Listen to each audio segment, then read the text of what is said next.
Hi there! I am Carol Crafty Grandma, and today we are going to work on the bench pillow for all seasons, the November cover. And this is part 2. In part 1 we cut out everything, and it took us quite a while to get everything cut out.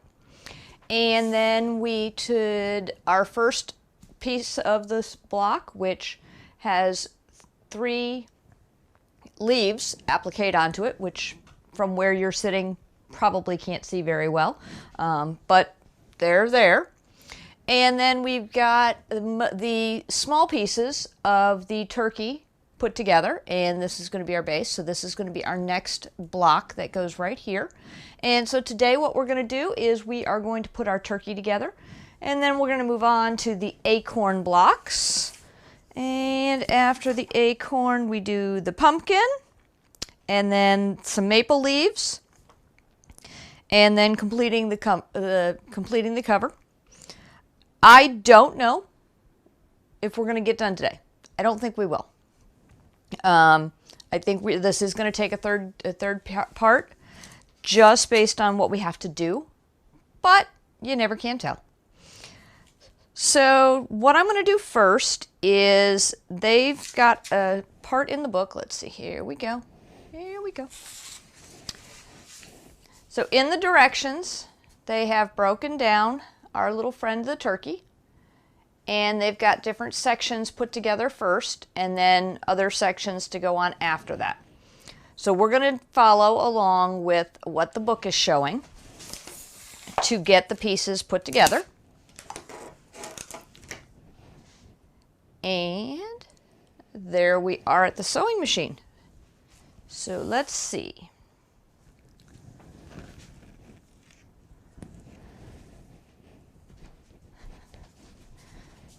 This is our little turkey's head and beak.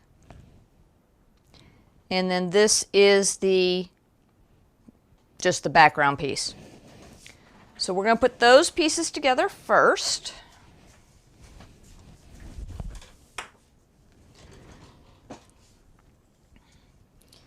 So turkey head, I'm going to flip over this square, or rectangle I should say. And because we added these 2 corners on, I'm going to make sure that this piece squares up with the darker colored piece, because anytime you sew something on, there's a chance that it'll become no longer square. And so we want to make sure what we're doing is sewing something on square.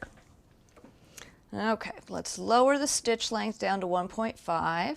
And for those of you that have been watching me for a while, I do have the thread on the spool up top that I cut when I was opening up the thread. So we're waiting to see when we run out of thread at the top of the machine.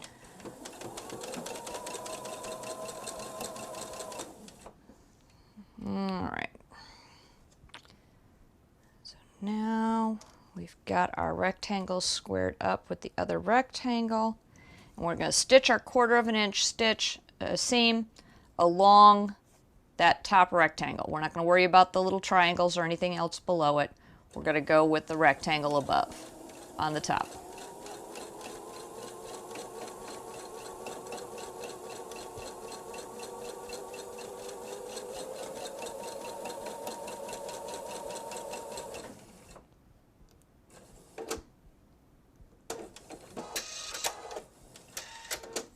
Okay. So now back over here.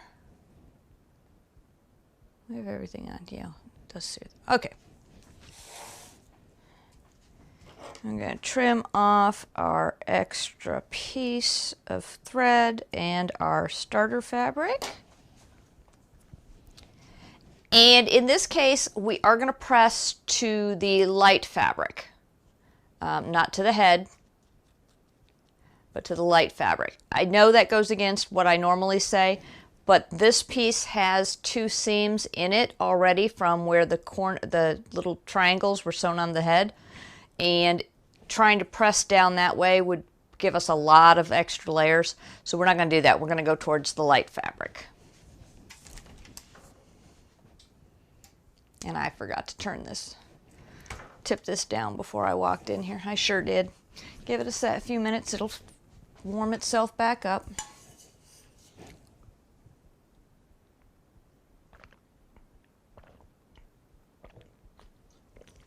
I should have put more water in here.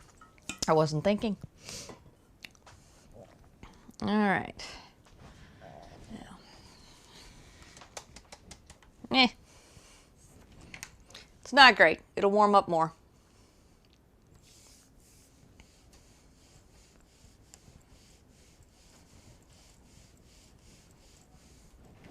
Here we go. A little bit. Not warm. Not bad.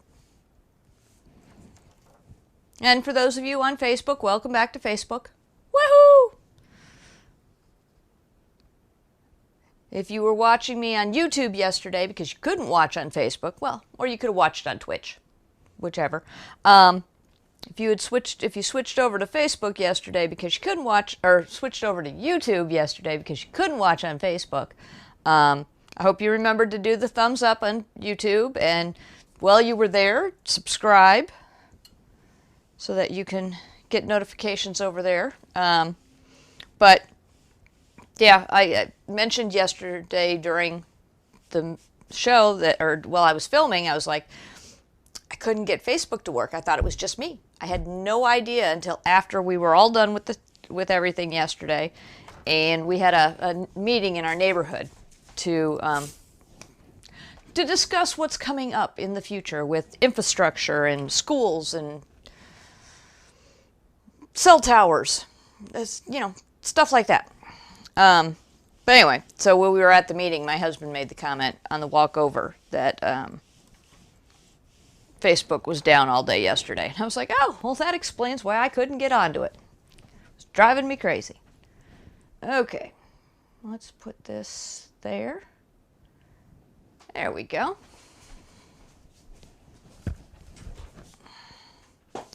So now we have our little head for our turkey, and we are going to attach the piece with his beak. So we do want to try and match up these triangles so that the beak belongs or lines up with the top of the head. So there are I'm trying to get it square.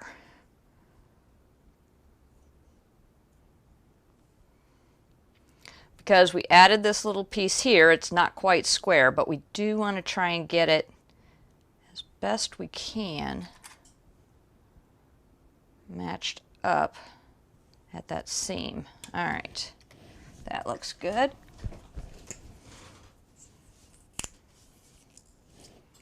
I got some new scissors. I got 16 of them for like 12 bucks or 9 bucks or something like that on Amazon. I was having trouble with having little pieces or little scissors all over the place. I kept moving pieces from one place to another. Now, they're not they're sharpest things, but I guess what should I expect for cheap? But hey, they'll cut fabric for starter fabric, and they'll cut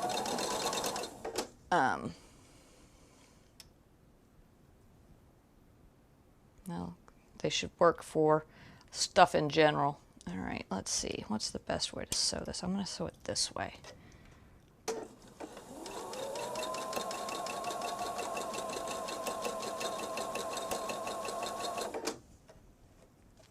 All right.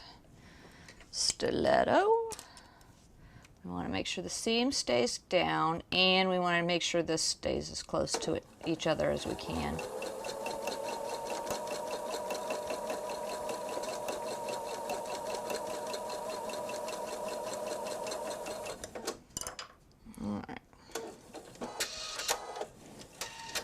Let's press it and see how it came out.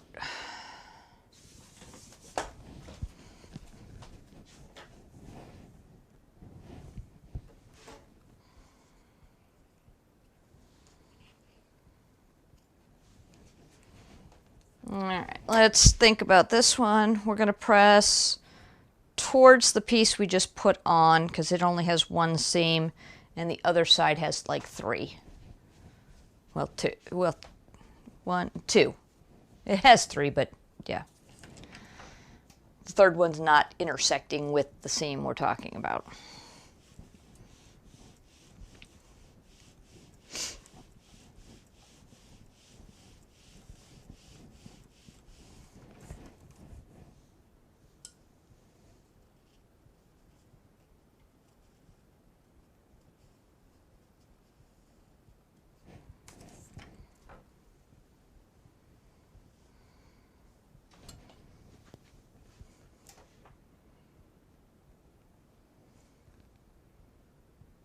Oh, hey, my clock says it's going to be sunny today.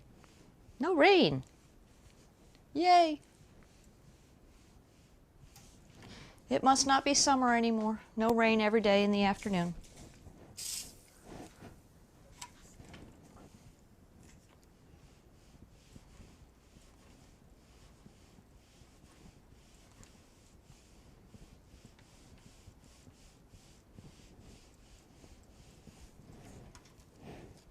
Okay.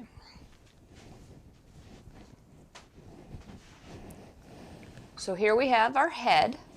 So this is the head of our turkey. And here is his little beak. So now the next thing we do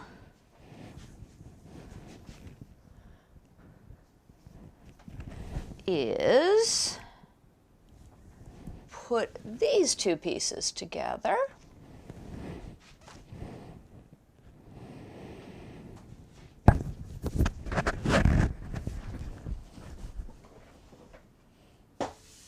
And now, just like the last pieces, because we have little triangles in the corner, we have to try and line up the actual rectangles that are associated with them wherever we can. And that's a little challenging because it looks like all of it is... All right, that should be as good as we're going to get.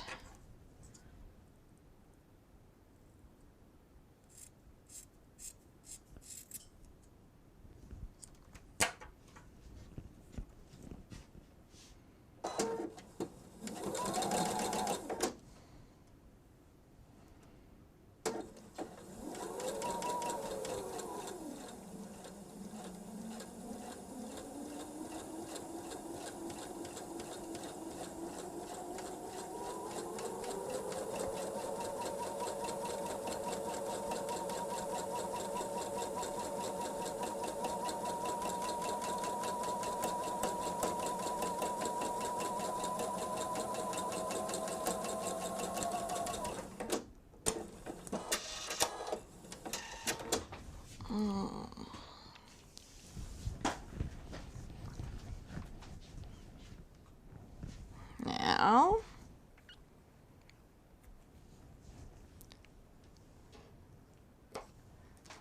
this one we have to think about.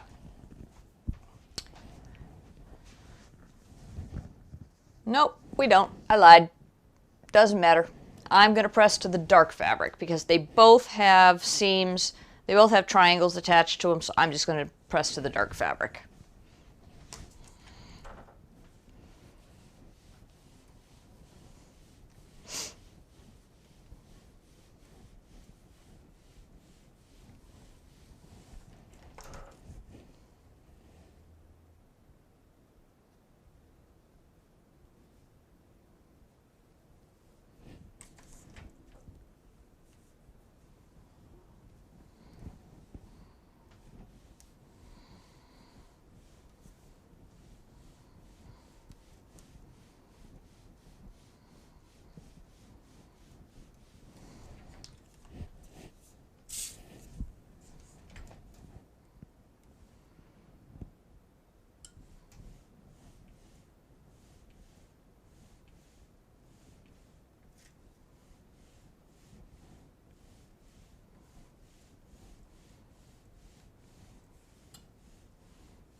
Okay.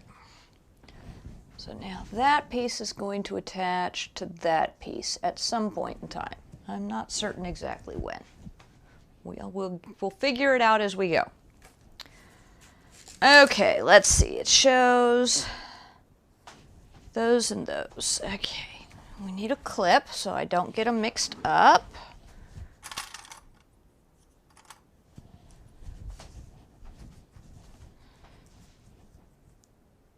So it wants me to put these two together.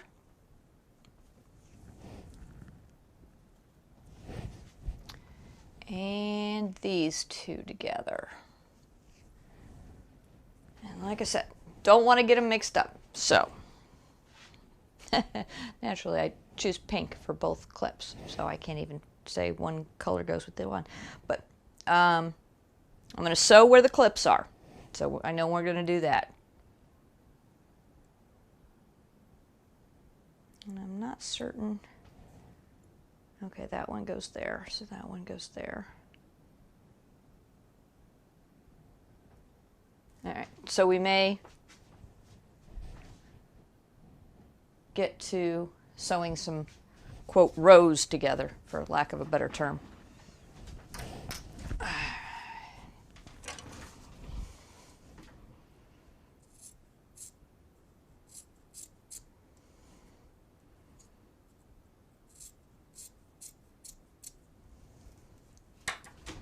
right.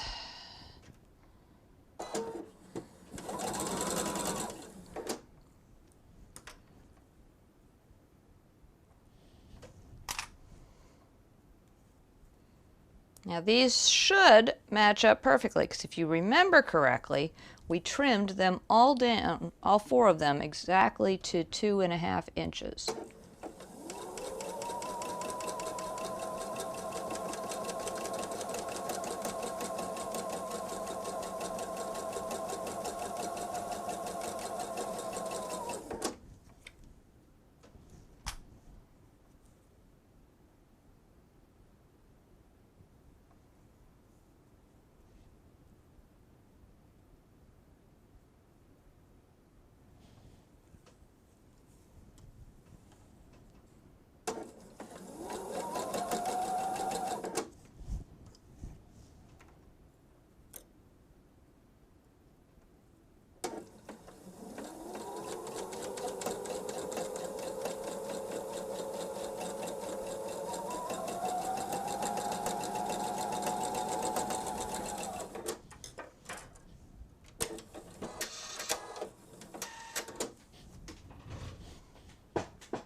Alrighty, it does not matter which way I press the fabric for these, because they will not, the seams will not be getting intertangled with anything else. So let's just press them open, whichever way they happen to be.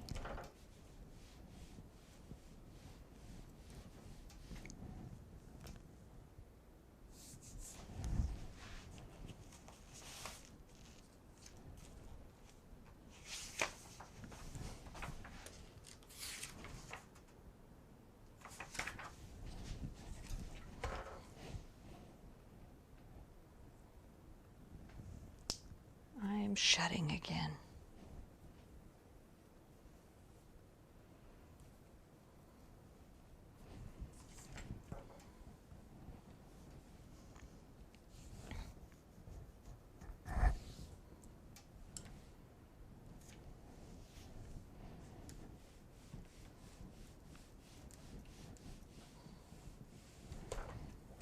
Okay. A little bit of starch.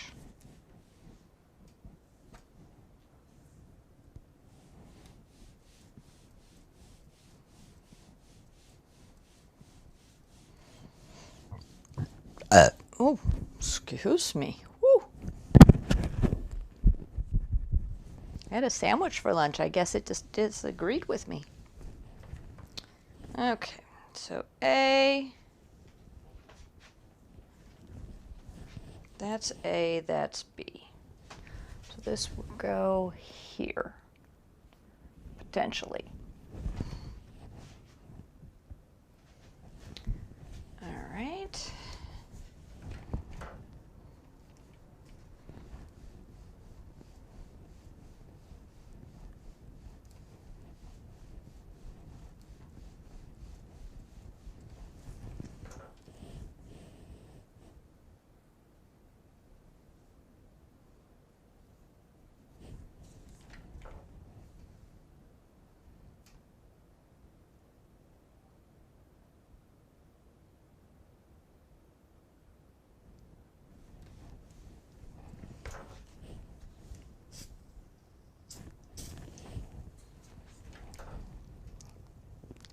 Usually I get too much. This time I couldn't get in to actually spray anything.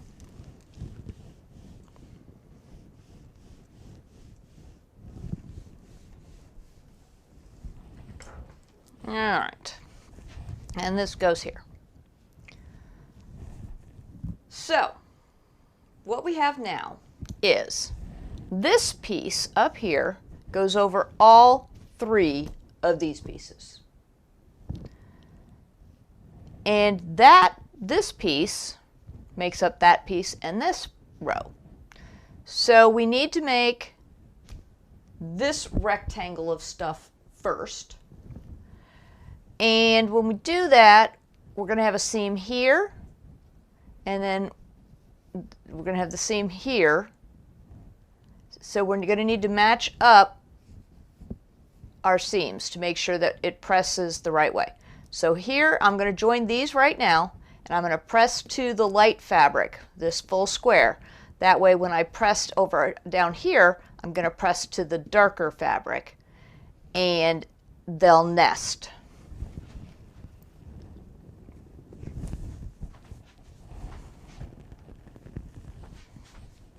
I have to learn to turn around the other way. I always turn to my right, obviously, because I'm right-handed. At least that's what I would assume. But in order, I either need to move the tablet so that it sits somewhere else, because I feel like I always turn around in a big circle every time I come over here to sew.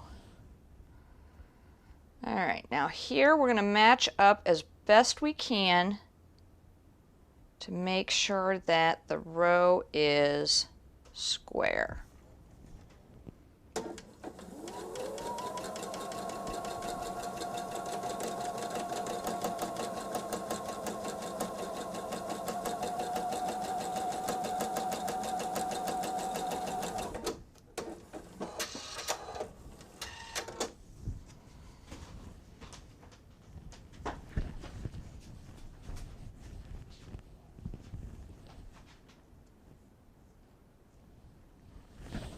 More hair.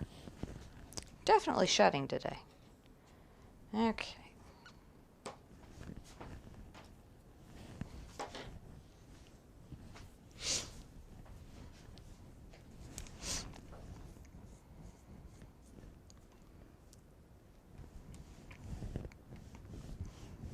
And we're going to press to the full square. That way when we do the next seam we're going to sew, we'll press to the dark fabric. And then the seams will nest.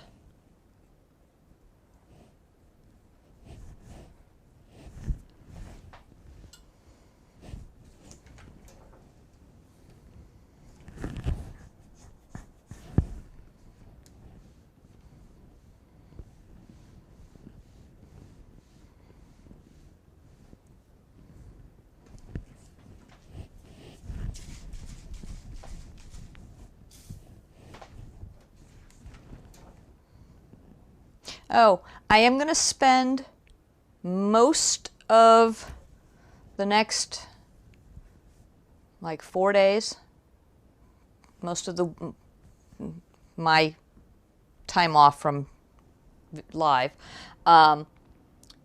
making sure that I have all of the projects that I've done so far done, labeled, because that's the main thing. I'm missing labels on like 90% of them. And I will be posting them out to both Etsy and eBay.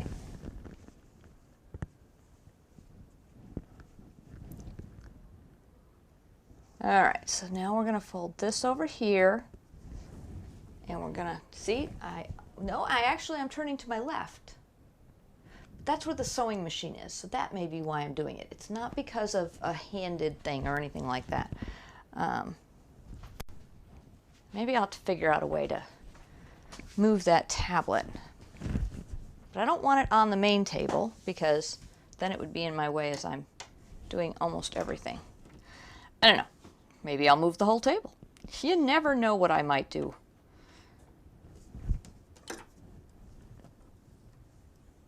Okay.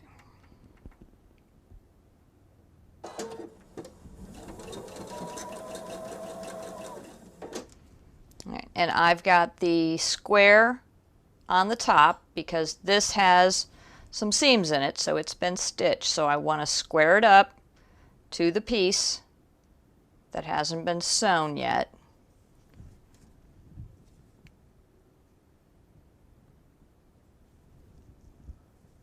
And then follow my 1/4 inch along that seam.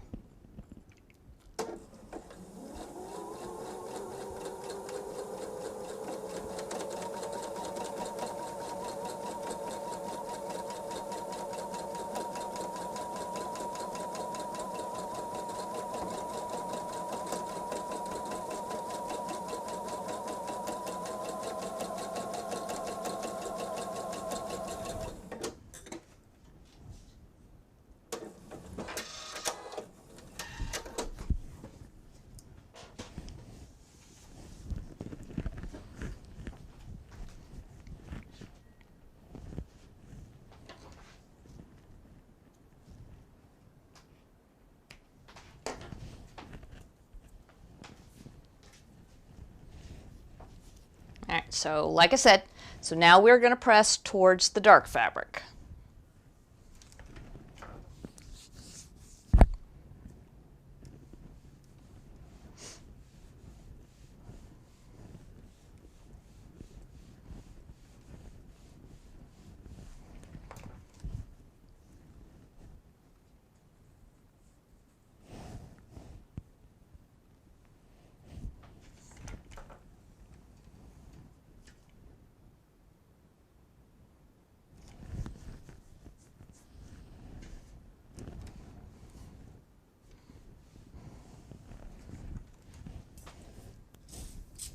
Oops, there we go.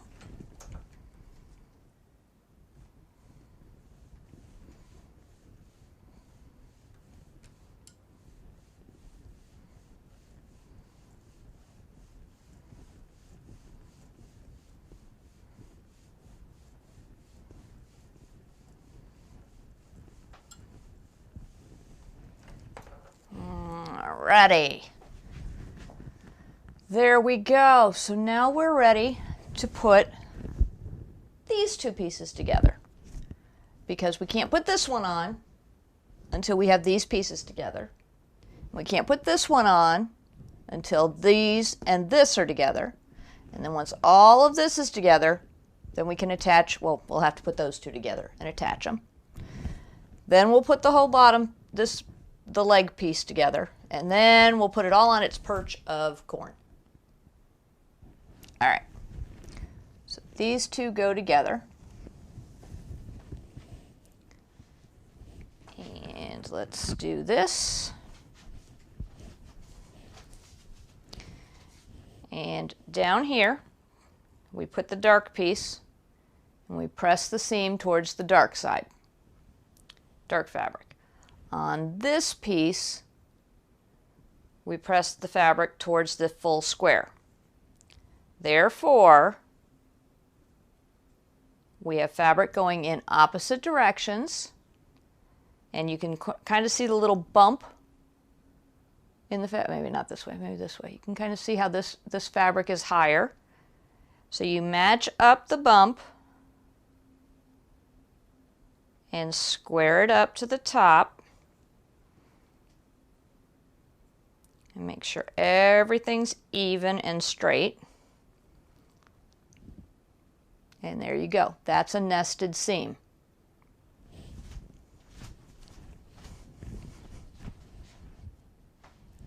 And now we go to the sewing machine. And I've been holding this together the whole time because I want to make sure it stays right where it's at. And I always use a pin at the nested seams. That way it's got 2 points of contact. If I used a clip, and the clips are great, love clips to death, use them all the time for making purses. Clips are great, but there's only 1 point of contact. And as this machine is sewing, it can shift a little bit. When you've got 2 points of contact with the pin, it's not going to have as much of a chance to shift. That's why I use a pin at nested seams. Okay.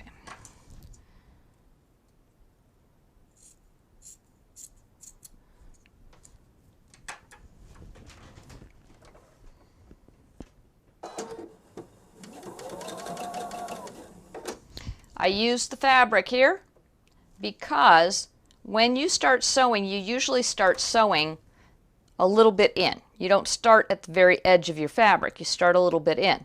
It's just the way everybody works. It's not something you're doing consciously. It's something that happens more unconsciously.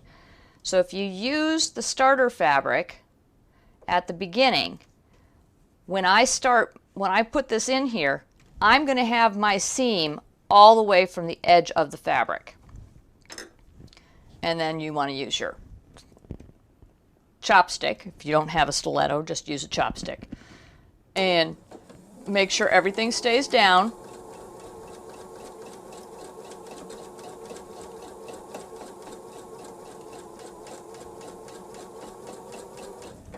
And now the pin does make a hump in the fabric. So you want to make sure, first of all, you should never sew over pins because there's a chance that your needle could hit it.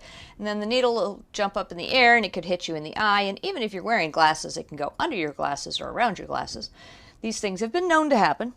And then use the whatever stick you have to use to make sure your seam stays together.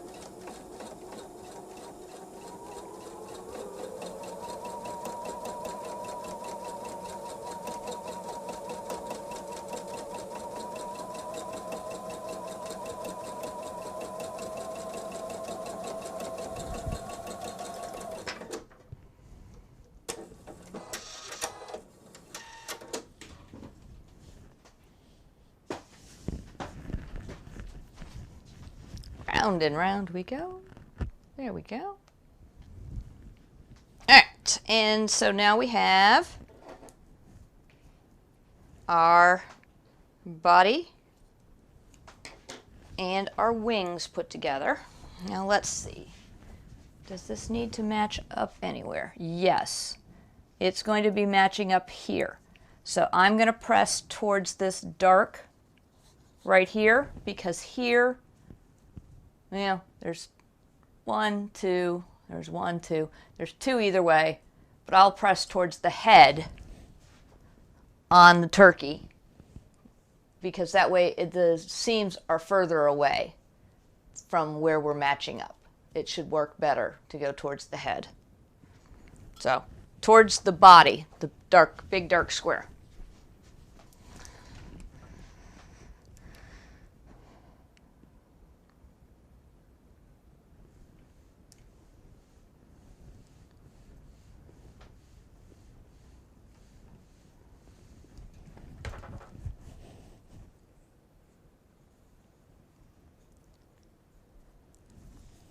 Fabric's hot, iron's warmed up.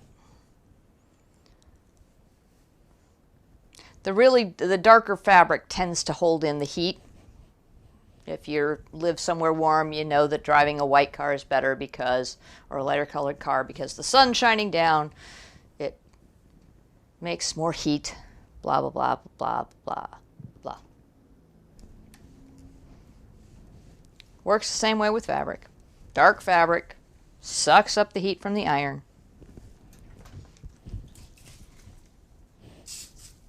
Oh, there we go.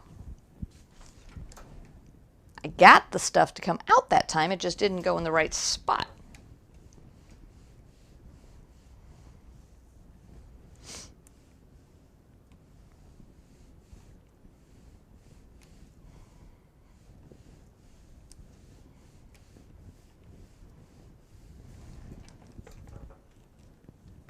Okay.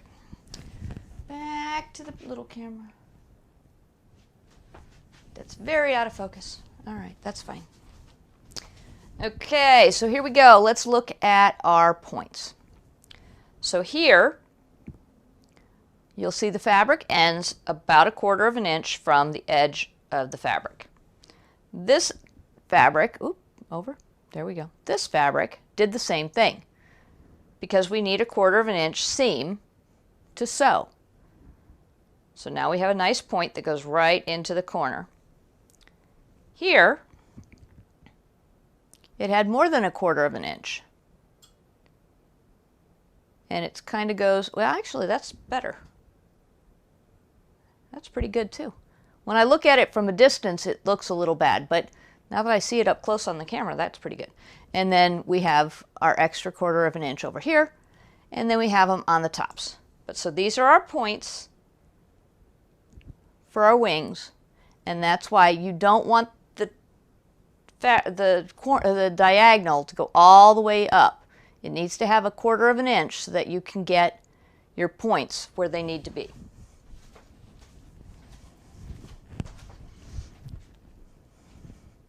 Okay.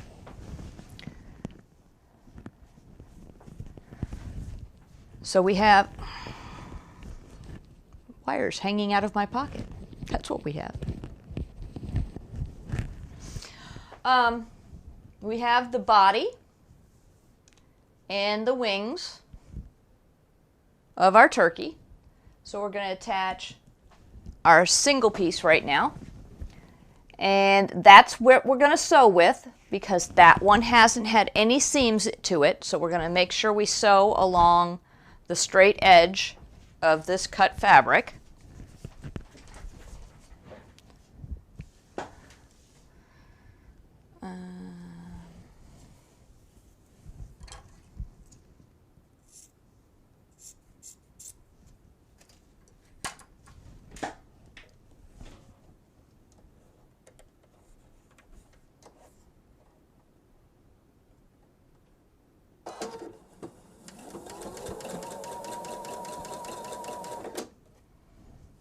Okay, so now we're going to square it up, and this has a nice straight square, so we're going to try and square up to that.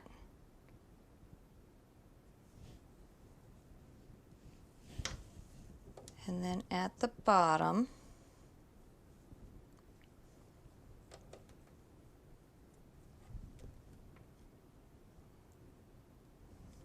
make sure we're all nice and square. Now there are pieces from the triangles that are popping out a little bit. That's fine.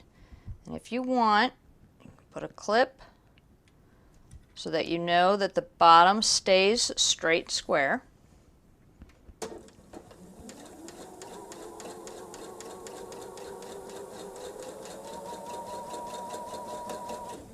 Now we have a very high seam here. Lots of pieces of fabric.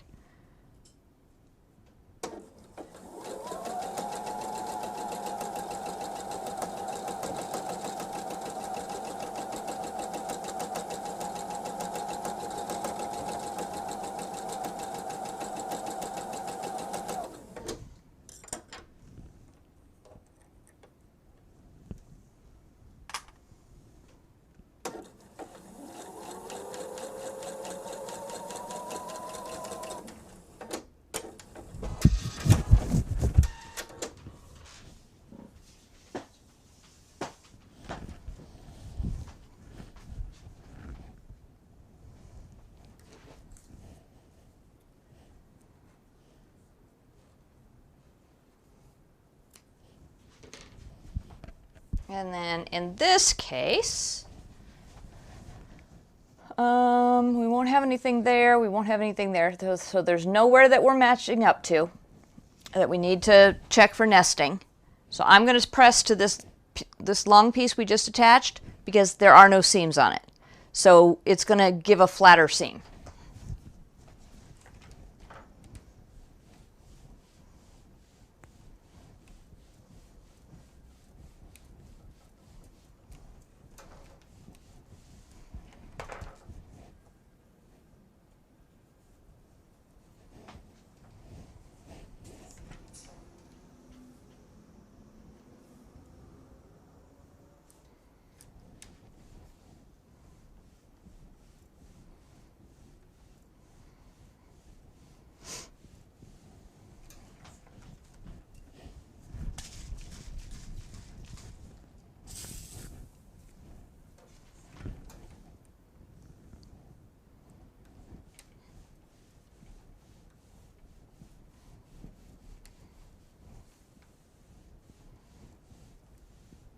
So this is one of those items that if you get a 1/4 of an inch or an 1/8 of an inch or a 1/16 of an inch off, things are going to start really getting messy.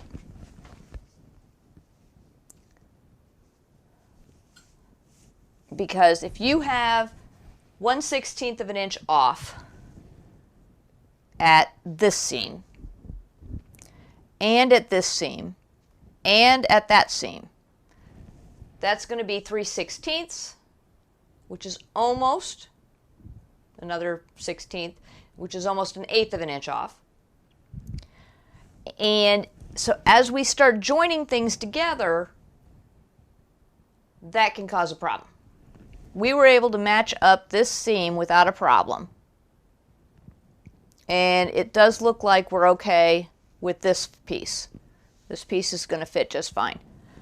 But if this was too big or too small of a seam, they're not going to be the same size, and things aren't going to match up.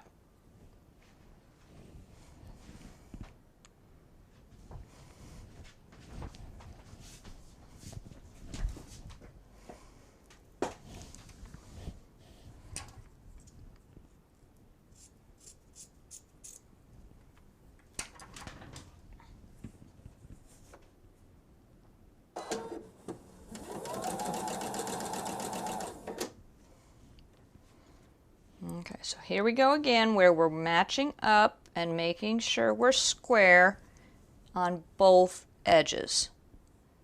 Even if there's a little bit off on the stuff below, that's okay.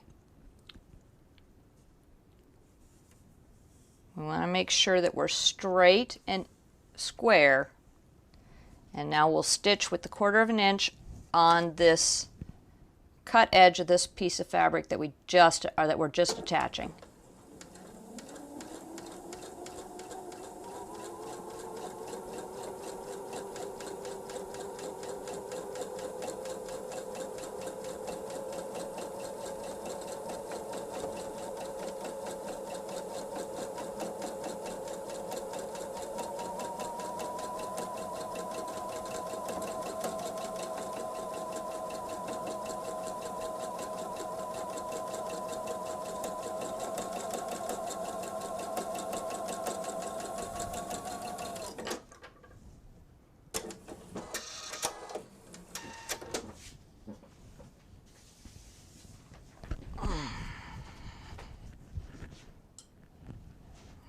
Okay, so now we're going to press, I think, let's look, to this piece we just attached, and that's not going to work.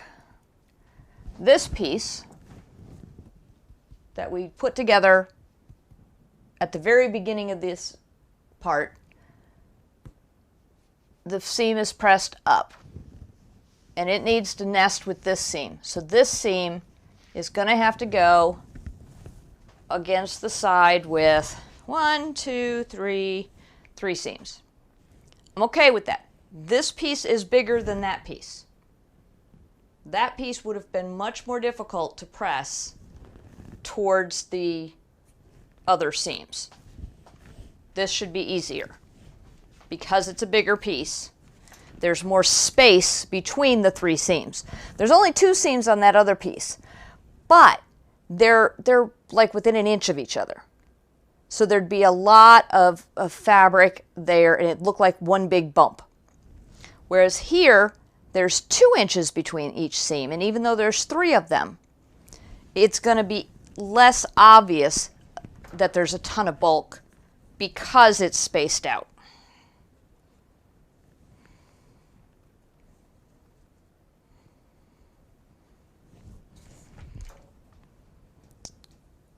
And now that being said, there is another option. You can press your seam into 4s. So you kind of split the seam, and it makes like a little flower in the seam. And that way you have it pressed all 4 directions. I've done it. I do it every so often, very rarely though. I'm not a big fan of using that technique.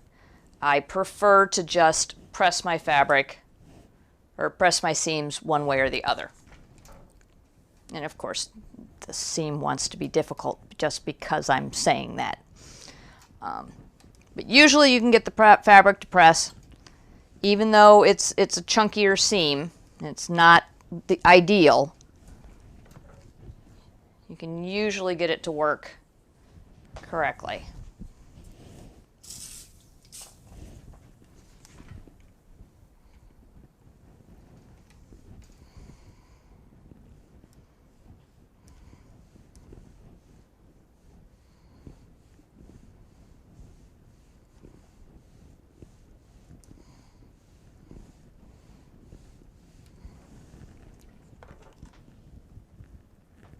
Alright.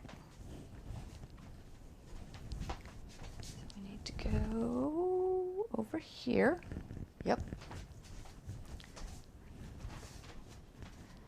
Alright, so here we go with this one. You'll see that we didn't leave enough of a seam. We cut off the tip. Here we're good. Goes right into the corner. Everything's good. This is what I'm talking about, chunky. See all that fabric? And see, even when you fold it over, you can see how there's tons of it sticking out right there. That's why you try to avoid pressing to an area that has other seams when you can. In our case, we needed to in order to match up with the seam that we've already done. And like I said, it would be much more challenging. These two little pieces here where there's a seam would be 10 times worse. Okay, so now we're going to fold over the head.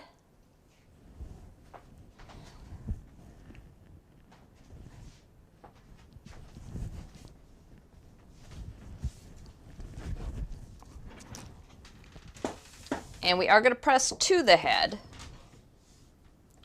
So now we have to figure out the best way to square this up. That's probably best.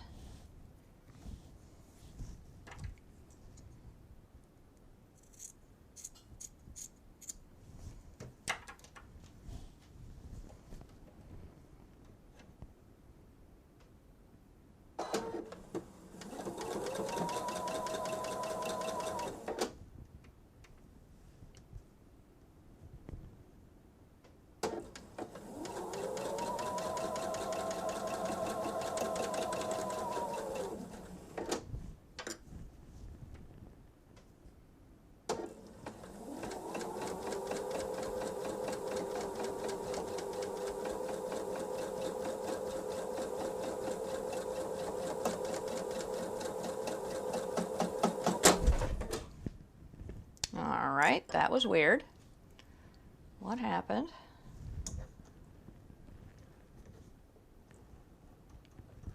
Well, thread is still in the top. Alright, let's see.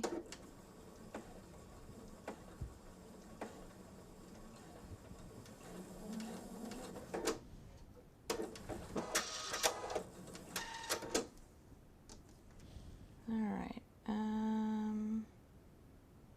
the needle moved. That's weird.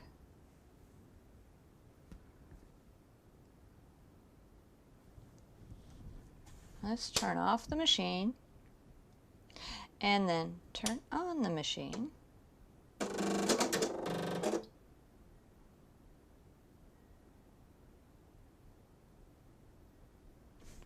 Drop it down to 1.5 again,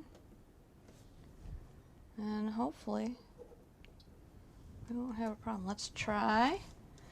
We don't want the fix on. Turn that off, and let's see if we can get this last little bit of the fabric stitched at 1/4 of an inch.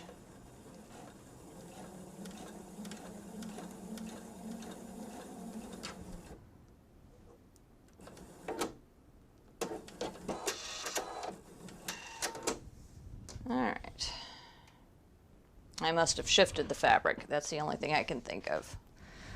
Because the needle couldn't move, it wouldn't have sewn correctly because of the fact that I've got the 1/4 inch piecing foot in there, which has a little hole. It doesn't have a zigzag area, so it couldn't have done anything. But here, give me a minute.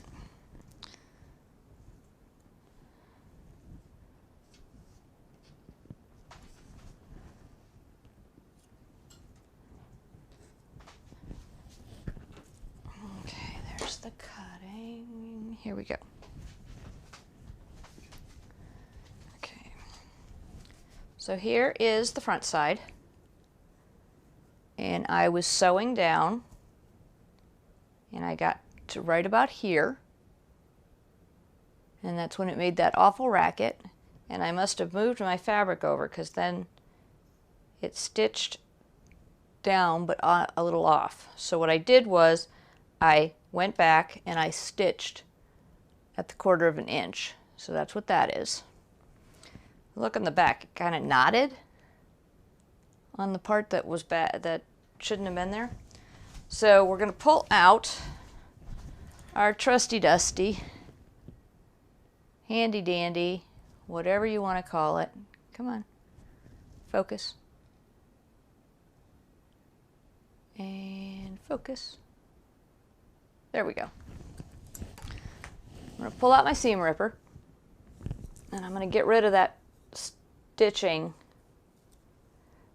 because all that's going to do is add bulk to our seam, which we obviously, since I've talked about it multiple times today, we don't want bulk in our seams. We want the least amount of bulk as possible.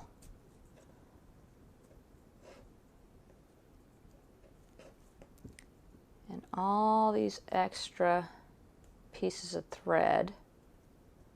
If it had just stitched, I wouldn't have cared, but the fact that it knotted and did something weird, that's why I'm pulling it out.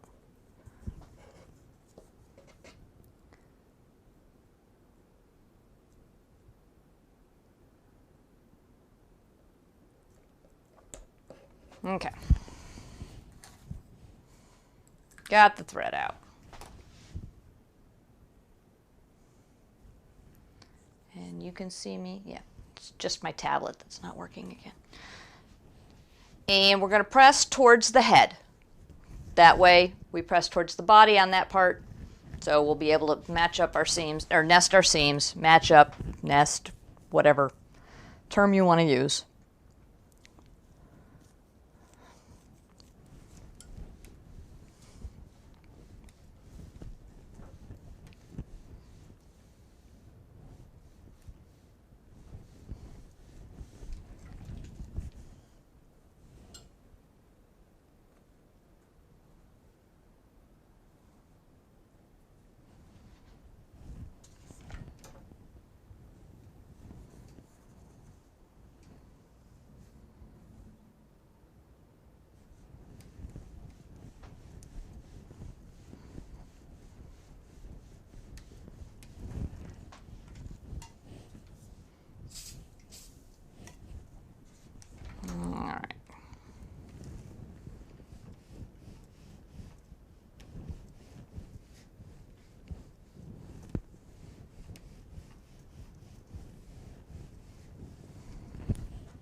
There we go.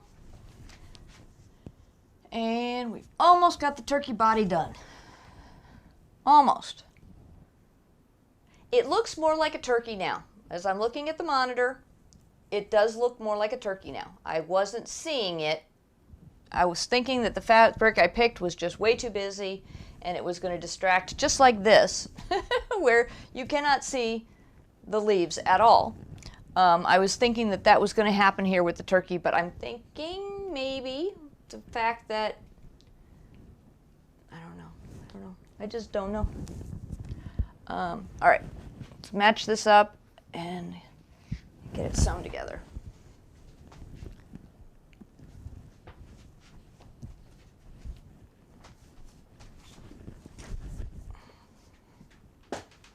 Okay, so I'm taking my fabrics where the two seams are, and I'm getting them together, matching them up so that the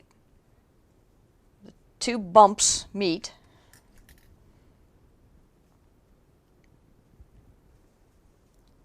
And I put a pin in it. And so the seam actually goes along there and can match up all the way down here. And when I am lucky enough to get a long seam like that, I put another pin in.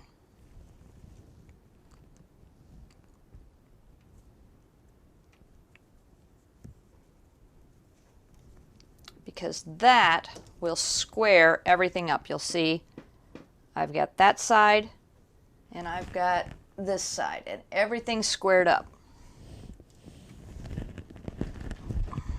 Now, which side? I'm going to go from this side.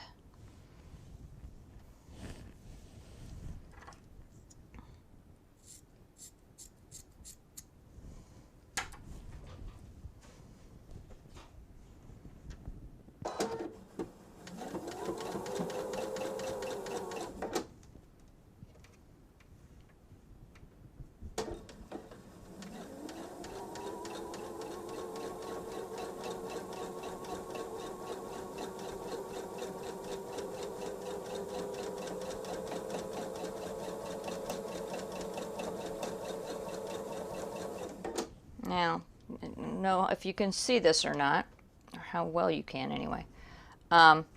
There's like a bump because I've got a pin in it. So my fabric is not laying flat. So now I've taken the pin out. My fabric is all nice and flat.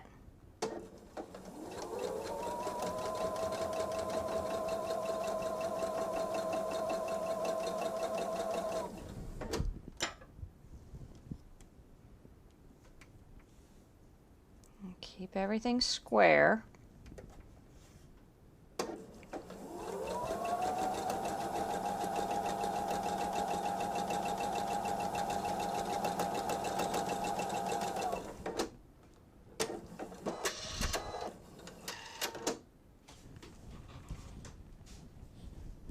Take my extra pin and put it off to the side.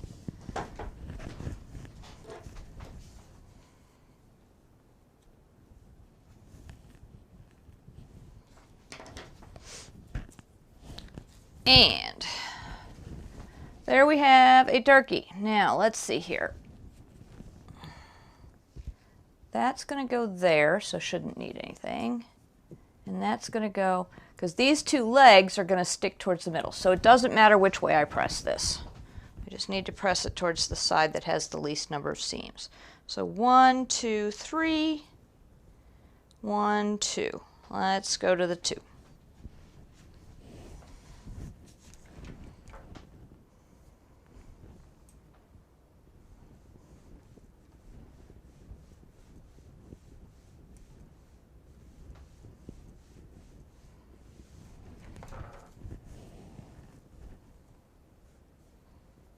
So thinking, oh,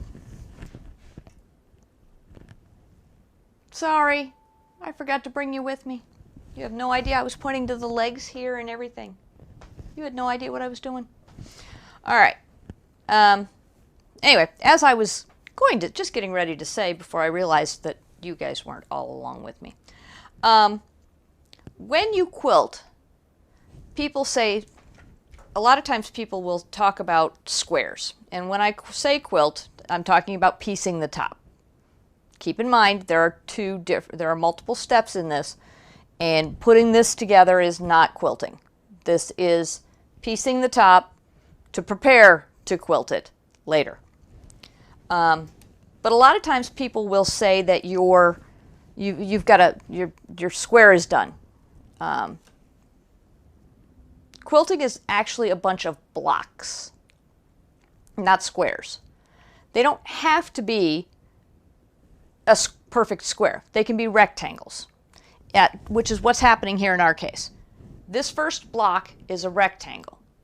The second block, I believe, is also, no, the next block is going to, yes, it will be. It's going to be 10 inches by 12 inches. So it will also not be square. So when you're talking to someone and talking about how their quilt is coming along, do you have all your squares done? They may not be squares. Depends on what they're making and how it works out. A lot of times we do quilts in squares.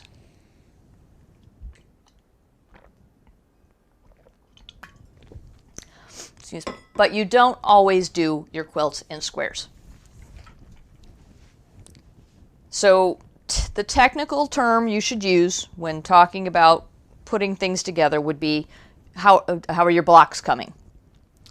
I was looking at a crochet quilt, or crocheted Afghan, yesterday on, obviously not Facebook, must have been Pinterest. But the thing was, it was a bunch of different sized squares arranged in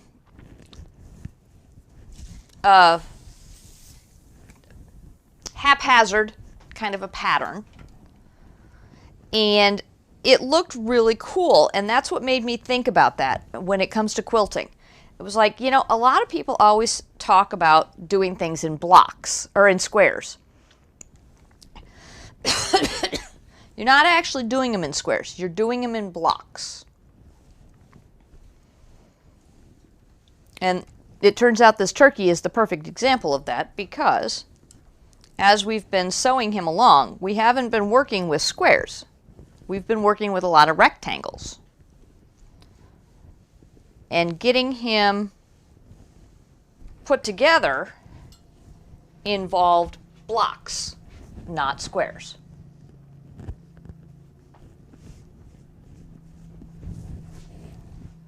So that's where he's going to go. He's going to go next to those leaves that you can't see. And I am going to sew the 1, 2, 3, 4, next 4 seams all at one time and press after I'm done, because they don't intersect with each other anywhere, and there's no reason not to.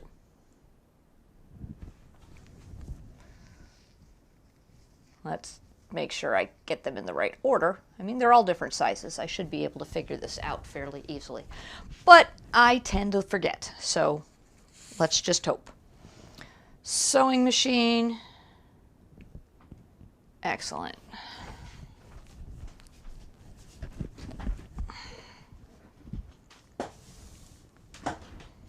Okay. We have this, then we have a leg, then we have a center, then we have a leg, and then we have this. All right, these pumpkins are upside down. That will look weird. For as small as those pieces are, nobody's ever going to notice, but hey, it'll drive me crazy. And I am going to use this fabric as my starter fabric so that I don't get things mixed up.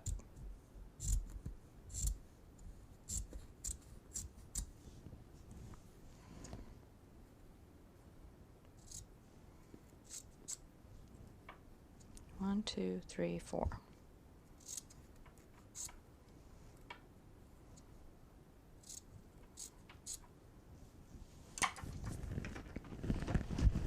All right, everything's square.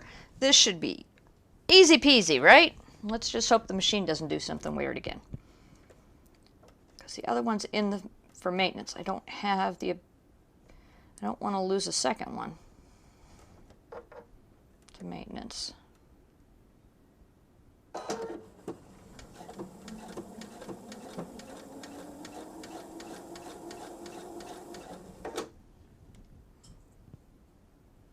Seems okay.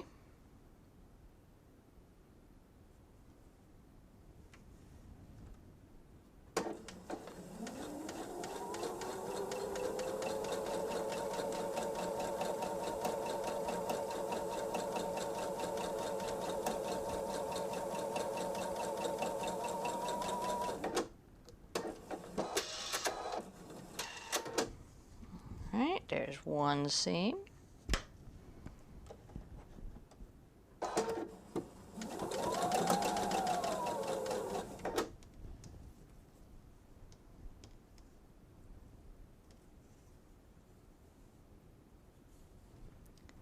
because that's so small, I'm going to flip it over and do it from this direction.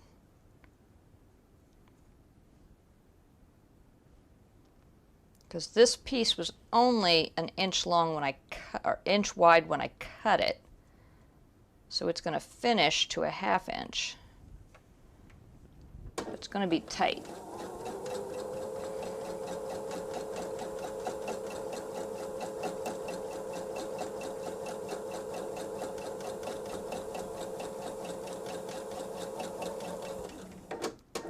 And remember, pins and clips are perfectly acceptable. Just because I'm not using them doesn't mean you can't.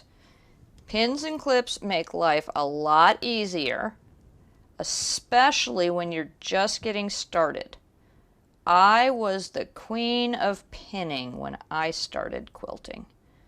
I would pin everything. I probably would have put 4 pins in this little piece of fabric right now. So I don't belittle anyone that wants to put pins in. I think it's great. If you want to use the clips, you can use those too.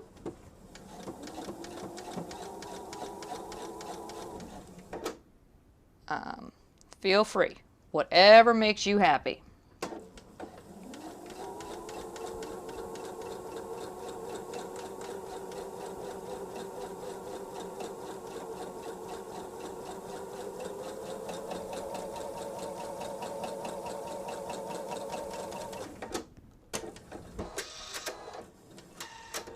Okay, and now the last piece.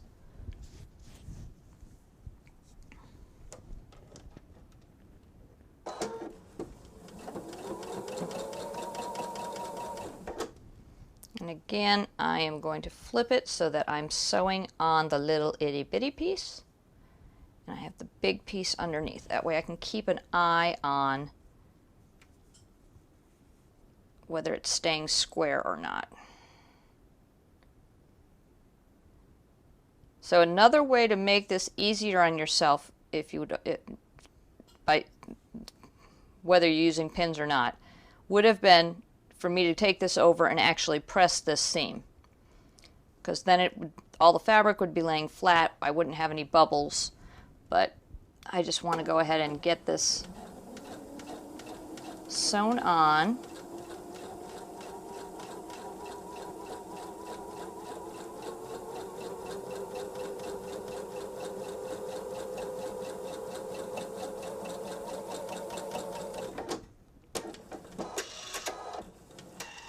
Okay.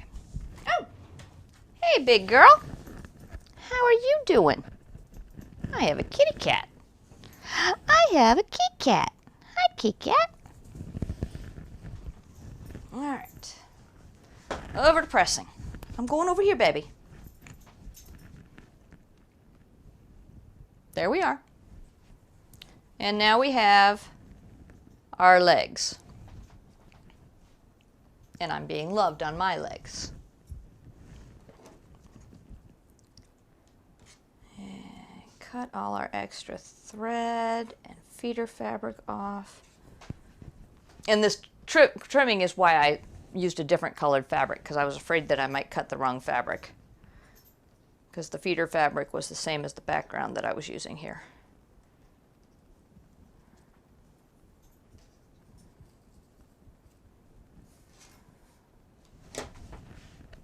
Okay,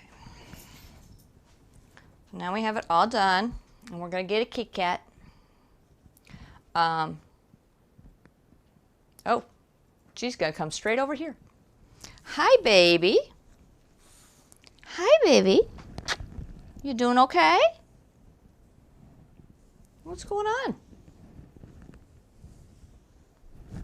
How's my big girl?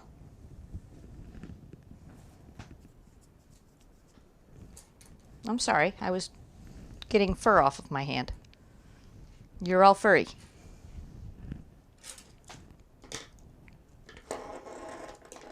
Nope, I have a lid on there. You can't get into my water. Okay. I have to press my fabric, okay?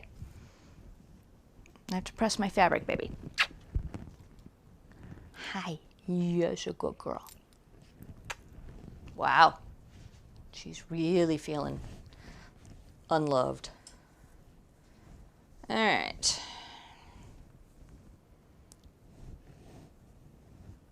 So since we have such small pieces, I'm just gonna lay it out flat,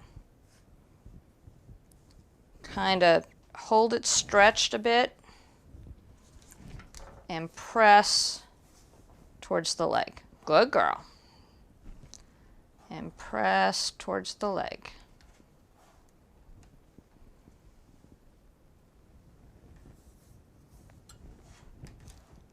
So that the fabrics, both seams are folded in on the leg. You go, baby. You're not going to be happy in a minute, though, because I do have to use this. I am going to have to use this.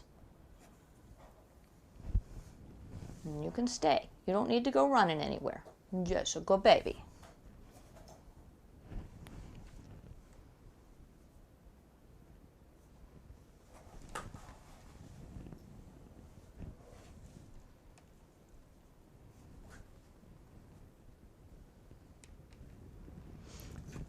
Do I have to fold or press the seams towards the legs on both of them? No. I prefer to do that because that fabric is the darker fabric and it's not connecting anywhere with the seam. So and how do I explain this? So the legs are going to stick out a little bit because of the fact that they have all the fabric underneath them. So they're going to like stick out a little bit. That's where all the fabric is. And I kind of want that to happen. It's not going to be like a three-dimensional pinwheel or anything, you know, as dramatic as that. But it's going to have a little bit of puff behind it so that it will look, they'll stand out, the legs will stand out a little bit. And I want that to happen. I think that would be a good idea, especially with the way this fabric all seems to all blend together. Okay.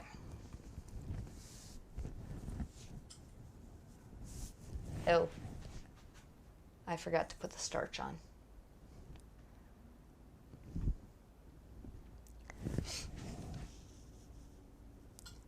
It pressed out really well.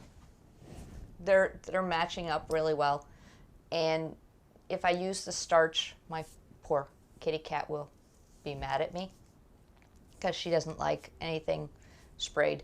We've talked about this in the past. I don't know if she came from the Humane Society. So I don't know if someone somewhere along the lines used a water bottle to train her not to do things. She doesn't get on kitchen counters. She doesn't get on kitchen tables. She's very good about all that. So she was trained. She was a little less than a year when we got her. But she's scared to death when I spray the starch or when I use my water bottle to press out seams. So all that is a way of saying I'm not going to use the starch like I normally do.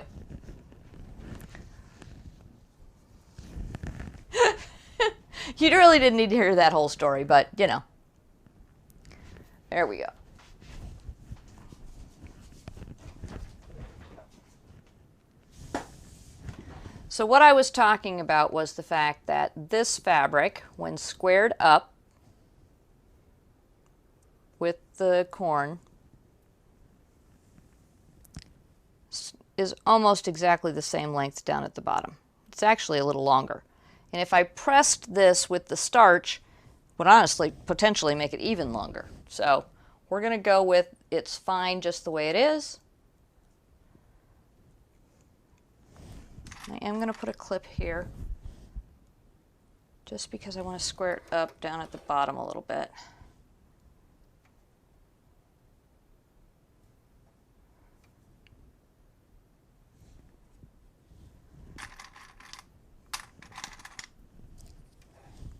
Now, and as it turns out, this is actually going to be the top because I want to sew. This piece has no seams in it, so I want to sew with that piece on the top.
trim off our shedding and our starter fabric. Okay.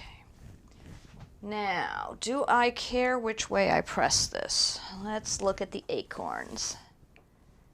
The acorns do not match up, so I do not care which way I press this.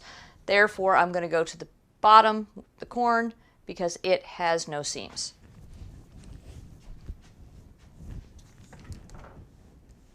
You got up, baby. I thought you were going to take a nap. No, something's happening outside. You need to go investigate, huh? All right. You keep an eye on the outside.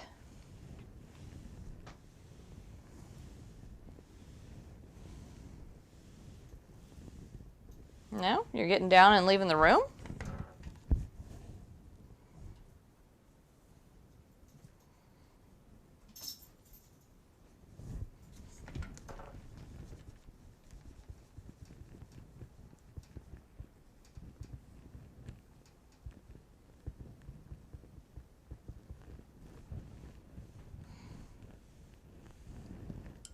Took her a little while to get down. A friend of my mother's, Mary, hi Mary, you're wonderful, gave me a cutting tool. It's huge. It's, well, probably a foot wide, or a yard wide, half a yard tall. It's a cutting thing. I haven't had a chance to play with it yet, but it's sitting up against the wall here in its little case, and that's normally where she climbs off of the windowsill to get down, and I have put something there. So it took her a little bit longer to get down than it normally does. But at least she's down, so now I can starch my seam. She was at my feet until I shook the can, and then she ran away, and now she's left the room.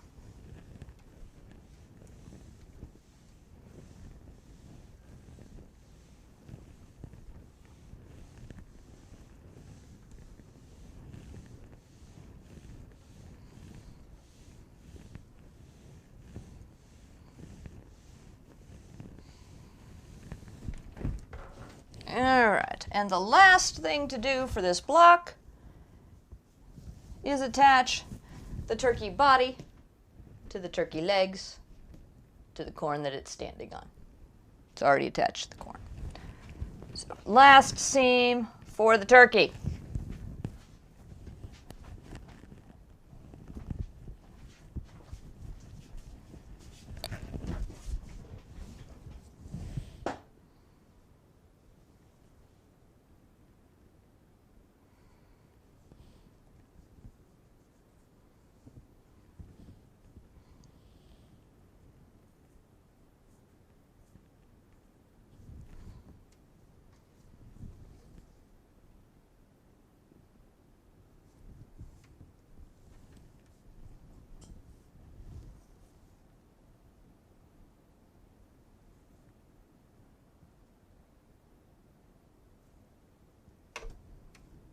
Okay, and I'm squaring up the corn section with the top.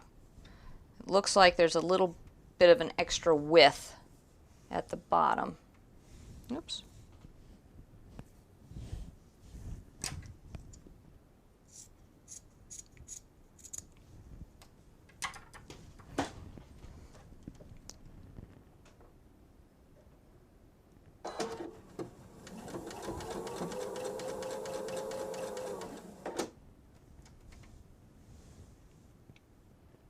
Okay.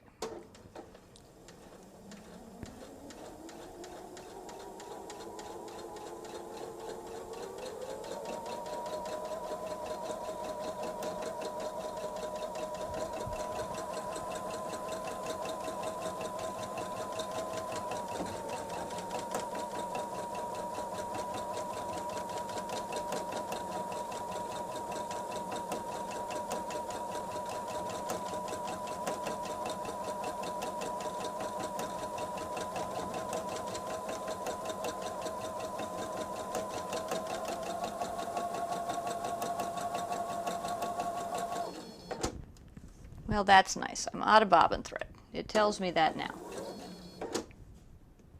Last time I was out, it didn't tell me. So I guess I'm glad that it's telling me, but I'm so close to the end. I can make it. There we go. Okay. Cut.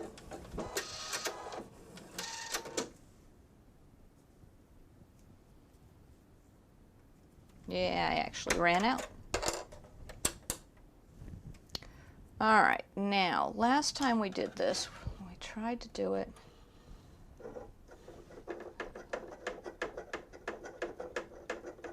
Let's roll that up. Come on, roll you up. There you go. Because I still have this spool that still has some thread on it that I want to use up for the bobbin. But last time they got caught up together, so we have to do this differently.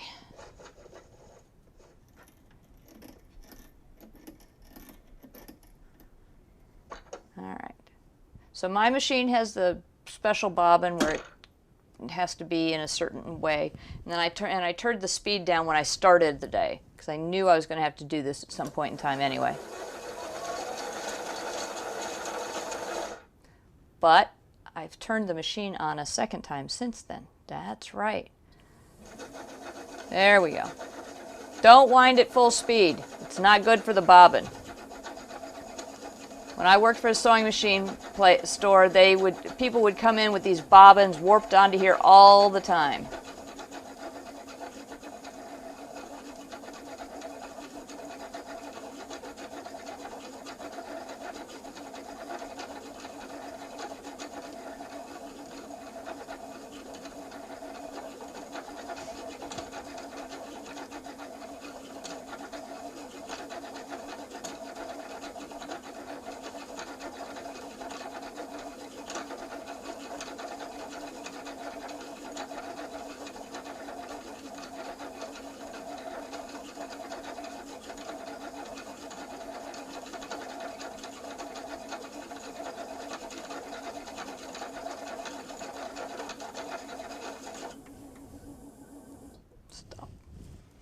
Okay, I am going to cut all the way over here.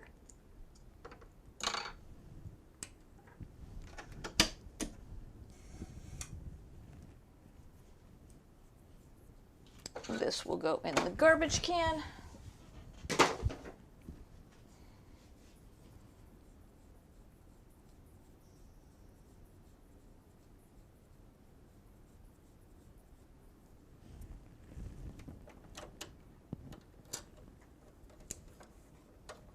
Oops.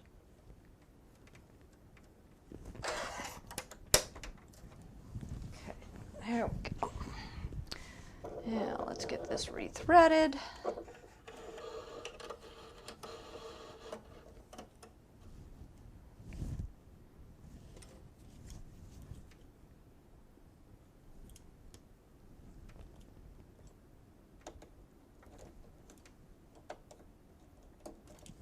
Why is the needle not where it belongs?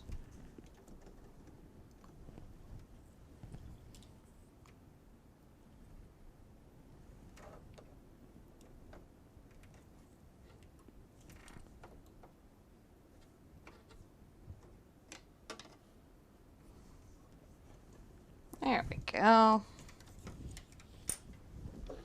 Everything is all set to go.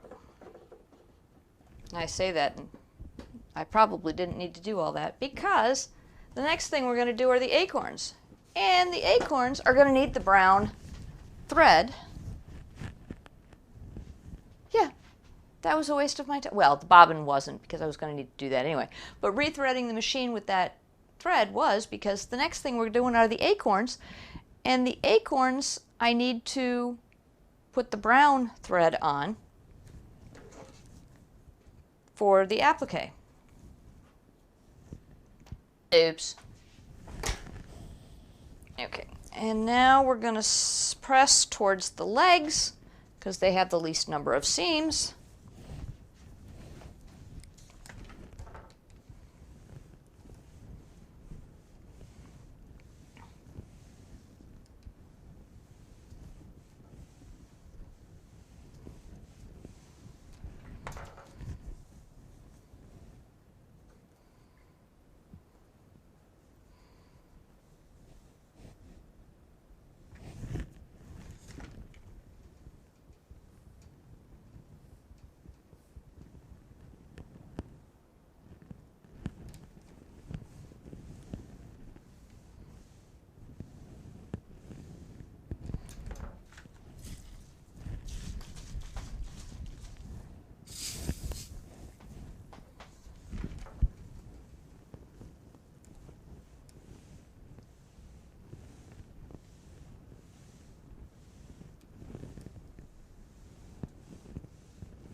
Okay.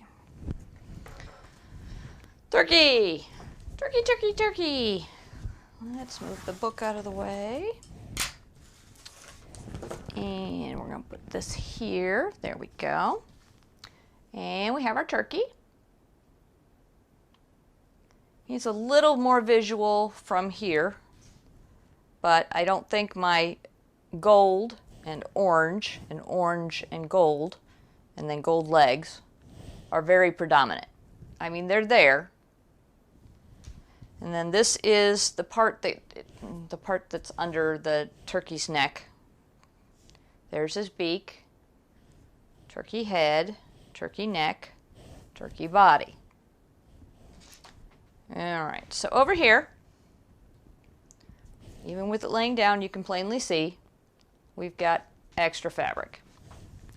So the next thing we need to do, the turkey block needs to be 10 inches by 12 inches when it's finished. So that means that right now it should be 10.5 inches wide by 12.5 inches tall. Let's look. This ruler is 12.5 inches tall. Yippee skippy, it's right. Let's see. Grab the camera, bring you around. There's the bottom. We go up the ruler and we get to the top. So it is exactly the correct height. Yippee, we like that.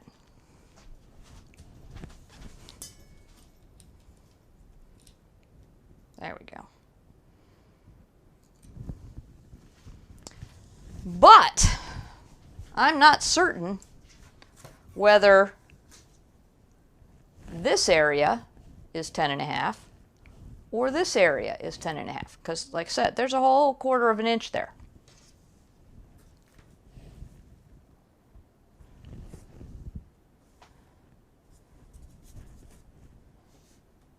So let's see, from here to here.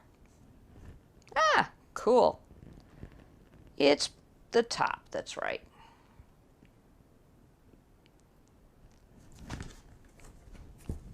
So we're going to square this up. Well, not square this up, but make sure it is the correct size. That's 10.25, 10.5. Match the top, match the bottom.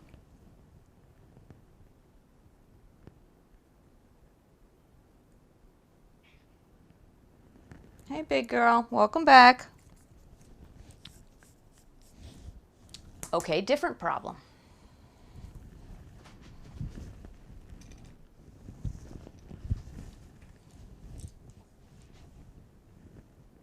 Up here, we're square. Oh, sorry. This is 10.5. I should have started there. 10.5. We go down to the bottom, and we're still at 10.5. So that side's right. This side should be completely even with the edge of the ruler then. So we get down, and you'll notice that it dips inside. And it's not 1/4 of an inch, which makes me very happy. It's only 1/8 of an inch, so we can work with that, because then this part is all correct. All the way down to the 12.5.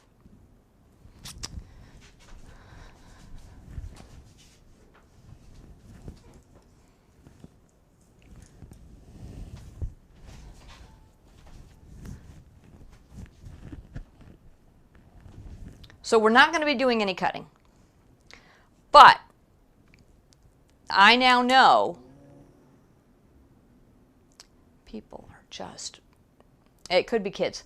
There's a kid riding his bike, so it could be kids that can drive to school that are driving back right now, that are driving like idiots right around the kid on the bike. That might have been why they were doing it, to impress him because he doesn't have a car. Anyway, you know, teenagers. Back to my turkey. I'm having a very scatterbrained, off tangent day. I know now that I'm going to need to pay attention when I join this block with the acorn blocks, because this is going to be off. We're going to start up right. We're going to end right. But in the middle, I'm only going to have an 1/8 inch seam at that one point. So I'm just going to I'm going to know now that I have to be cautious when I do this. I'll hang it back up.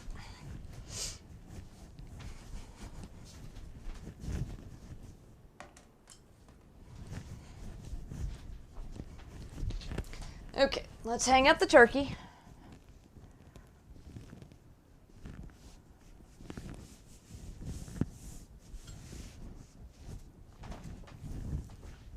We have block number 2 complete.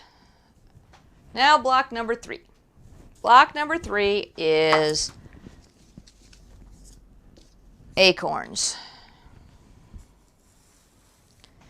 Arrange an acorn cap applique, an acorn and an acorn cap applique on each Z-square with the cap overlaying the top of the acorn.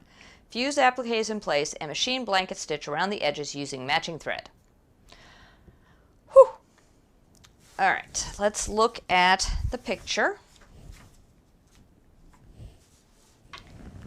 And here we go. So you'll see the acorns, and they face in opposite directions of each other.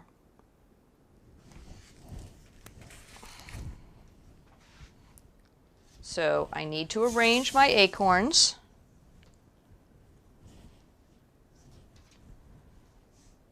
onto my fabric.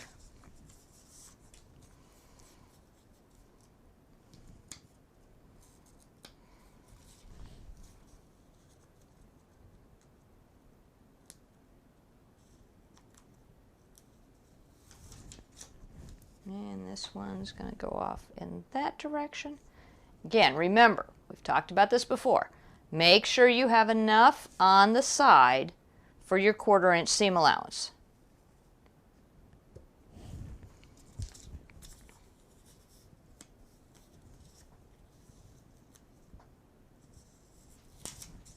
And this one's going to go this way.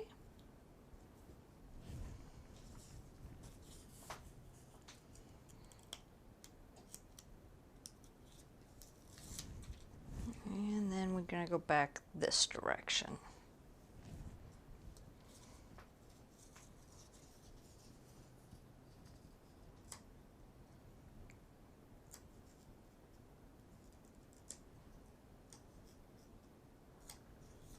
Come on.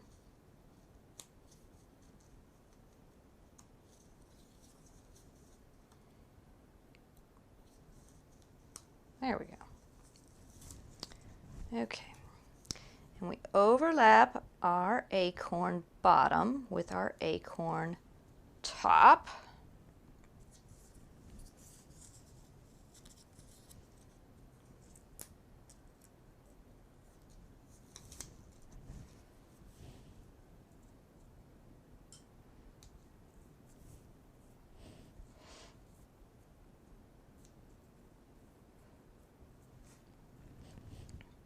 And that's going to get a little close. Let's look. Let's use our little guide. Nah, that should be fine. There's enough room there.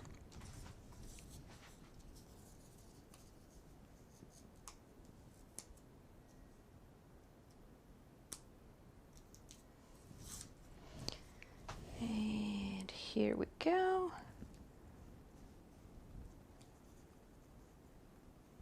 Overlap, and it overlaps. So we have our acorns done.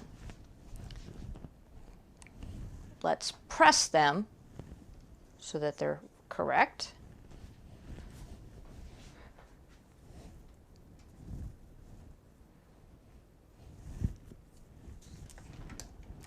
And yes, just an FYI, if it wasn't for the fact that I have the camera over there, I would have put them on over here.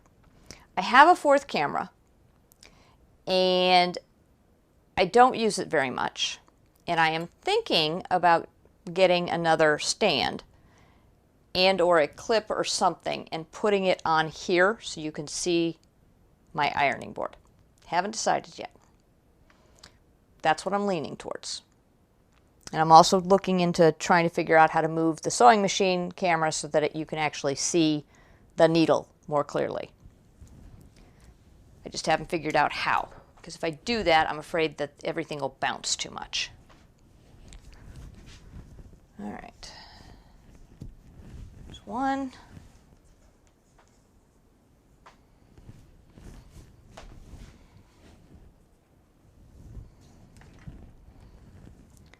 Considering that we just started doing this in June, we haven't even been working for 6 months, I feel like I'm doing okay. These videos have massively improved from when I started 6 months ago, because I've gotten additional stuff and practiced, things like that.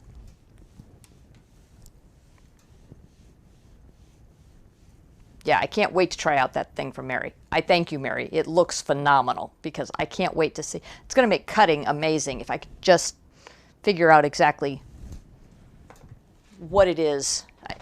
It's basically just a big thing that cuts, but there's a video. I have to look at that, figure out how to make it work, because then I've got another tool, and I love tools. All right, last acorn. I shouldn't say tools, more like gadgets. Gadgets are great. Okay, last acorn. I'm looking up at the monitor and looking at those acorns, and yeah, they don't stand out very well either. I think this entire quilt top is just going to be sort of busy, for lack of a better word.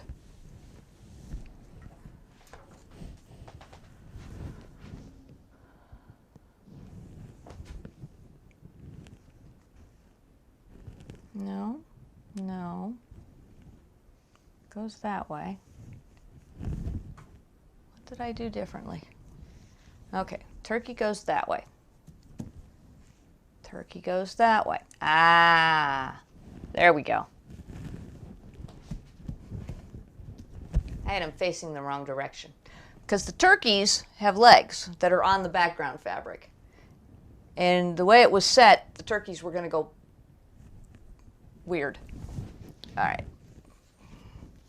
Let's go over to the sewing machine and do our applique.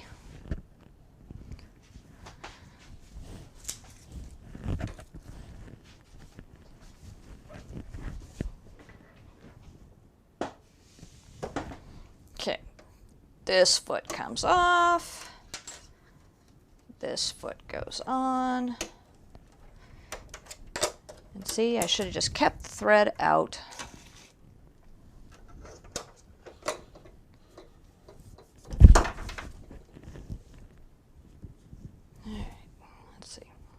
There we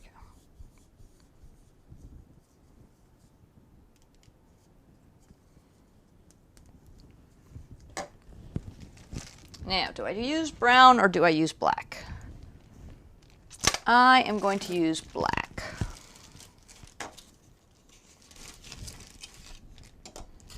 Because I want to see if I can make this have a distinction, which we haven't had,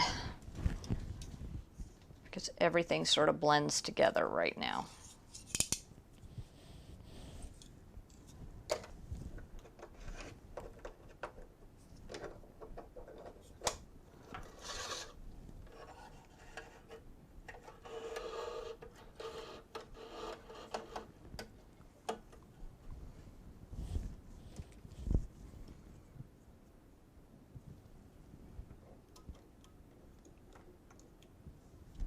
Oops.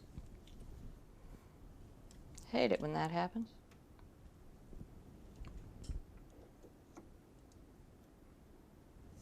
There we go.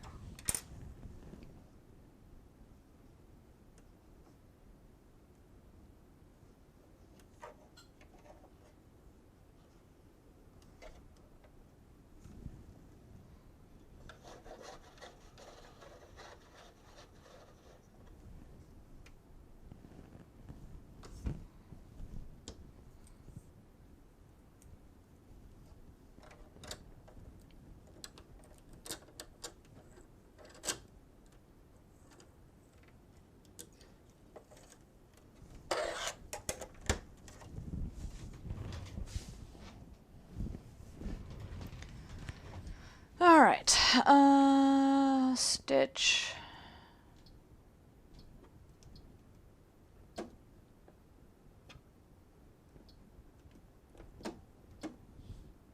There we go. And I am going to do the caps first and the bottom second.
Alright, there we go. We got one down.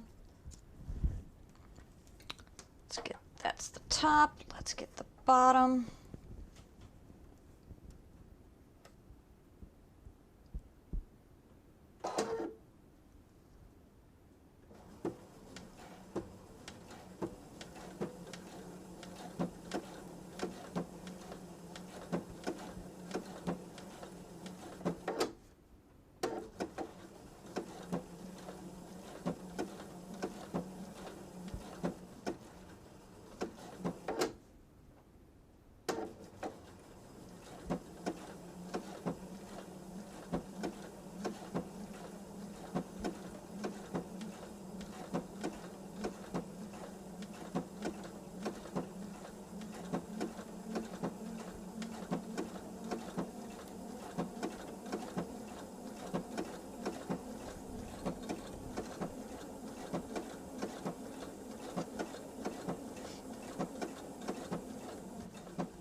Okay.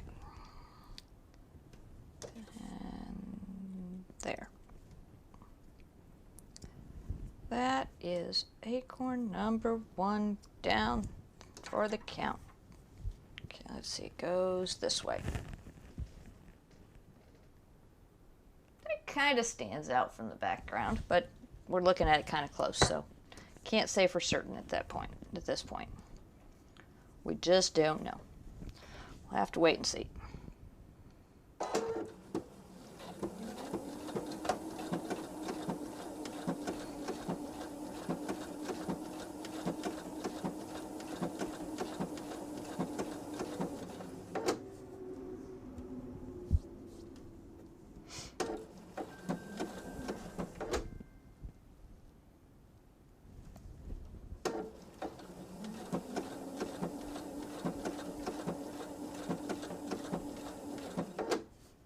Oops, too far out.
All right, let's go down here.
Almost done with this acorn.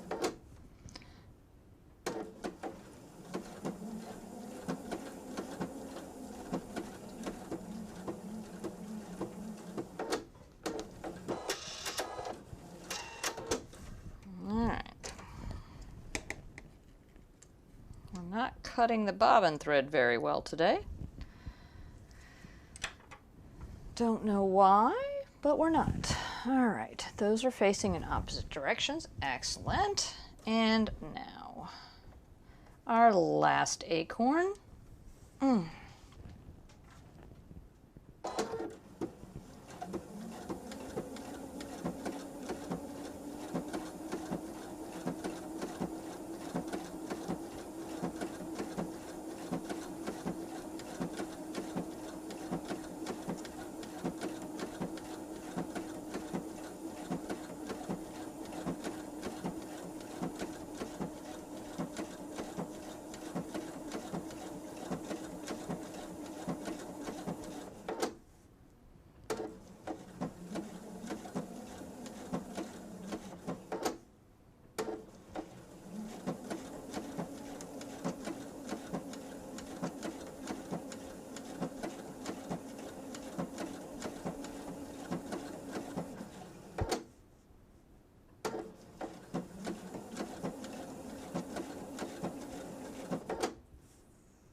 Okay. Acorn top done. Now acorn bottom.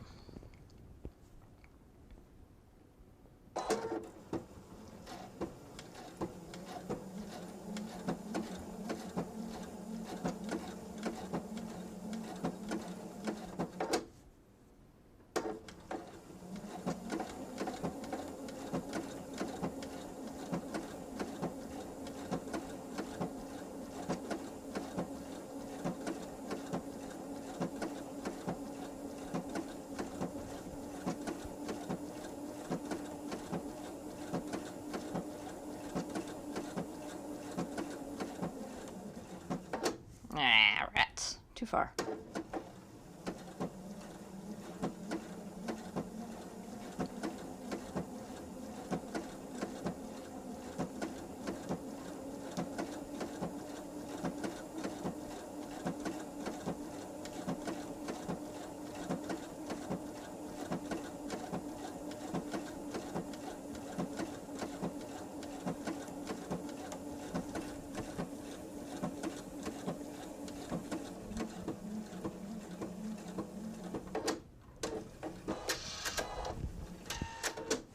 Alright, so let's see here. Trim off my little threads.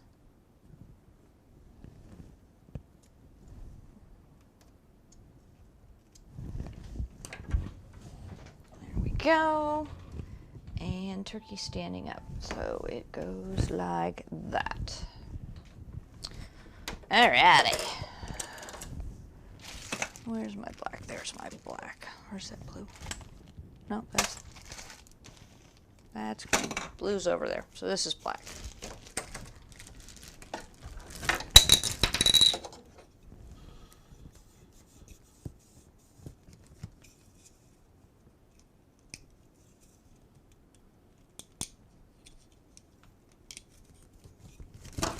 Okay. And back to my piecing thread.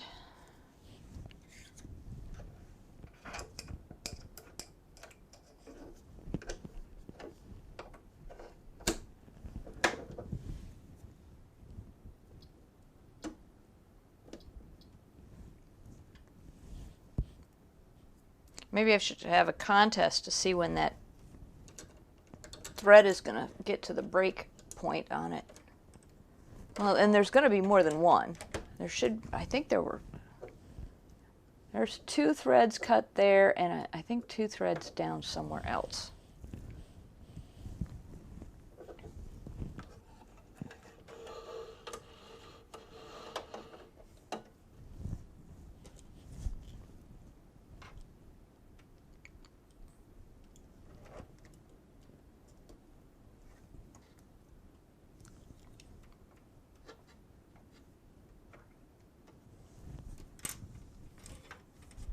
Ooh.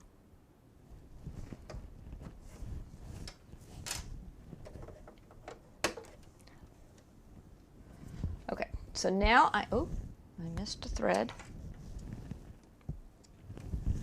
I am going to put acorn 1 and acorn 2 together.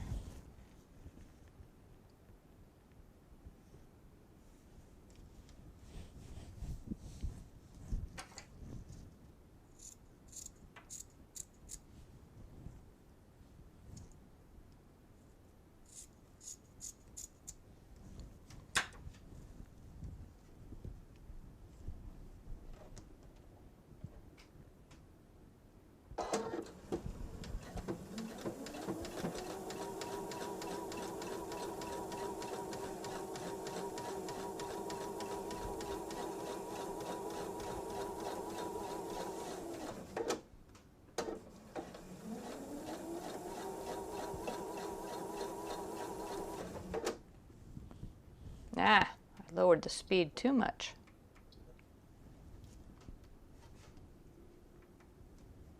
That was as fast as it was going to go, no matter how hard I hit the pedal.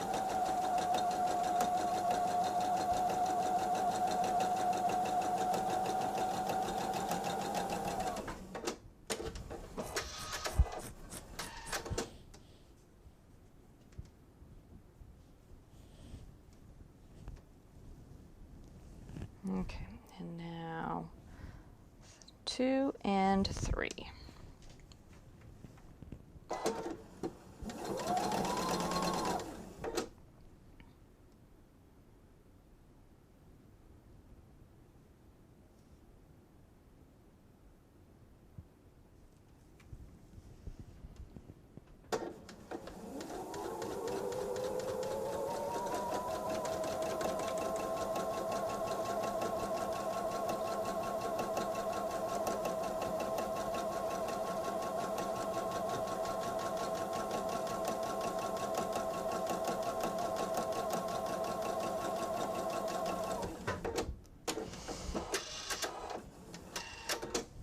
Okay. Let's see here. Let's get our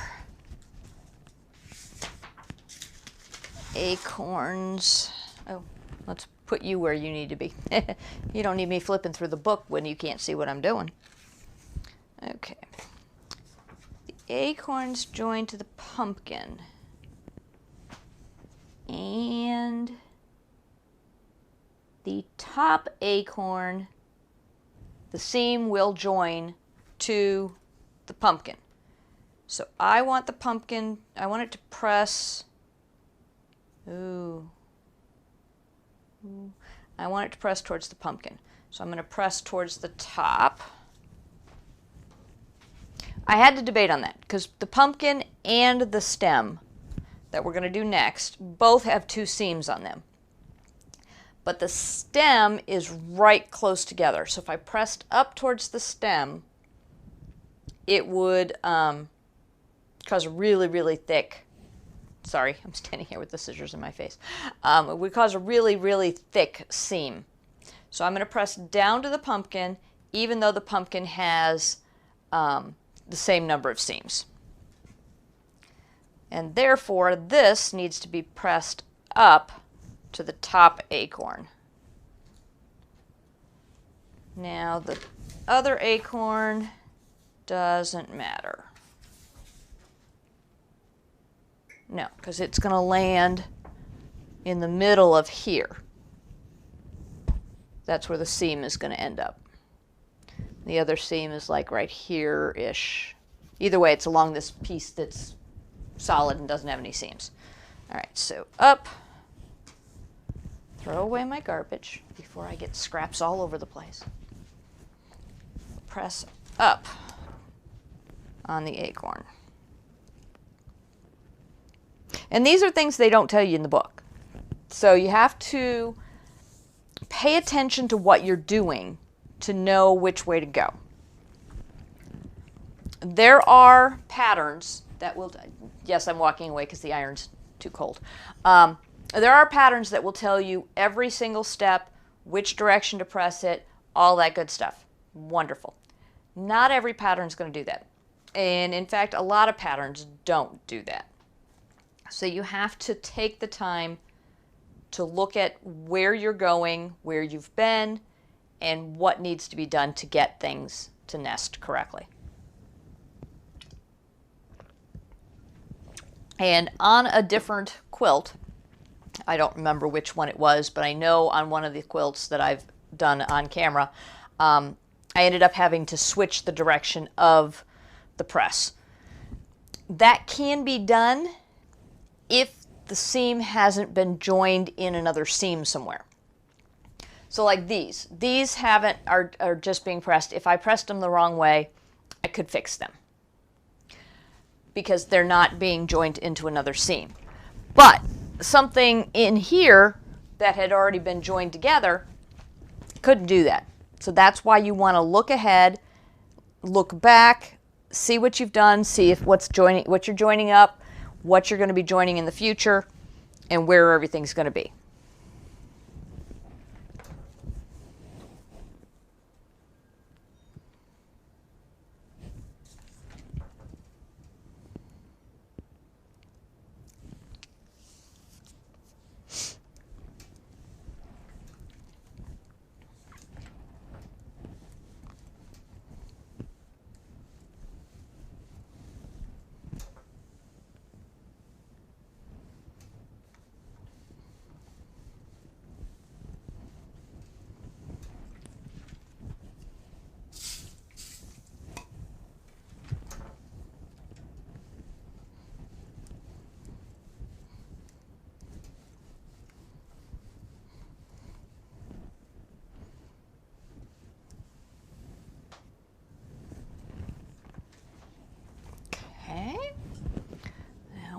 Acorns next to our turkey. Wonderful. You can kind of see them from a distance. Not great, not terrible. Okay, so now we need P and U. Okay, that's something I was afraid I was going to do, but all right, we'll see how bad it looks.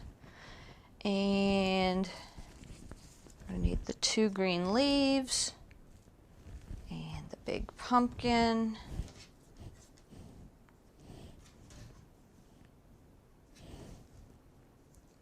And then S, I'm pretty sure that's it.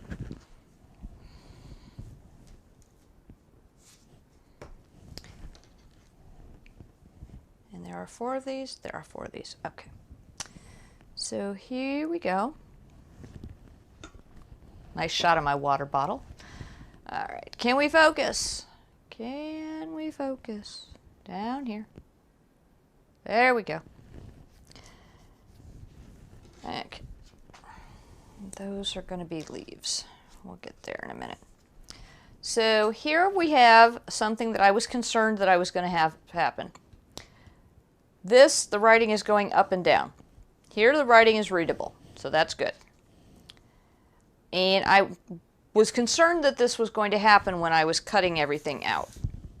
But as I'm looking at it, I kind of like it because the words are all going that way. And there's no way I can match up the words so that this piece reads all the way across. So I'm kind of okay with it. Now this piece I'm going to take it to, I'm going to iron because it's wrinkled.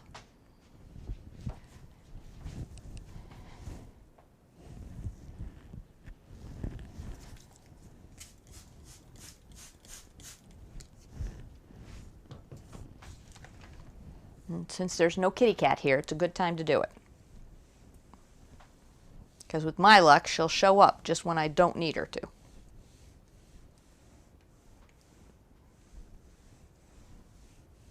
But she might not, because she's been scared by the spray once already today. Even though I didn't spray anything. All I did was shake. I stood here and shook up the can a little bit, and that got her scared to death. So she went running off.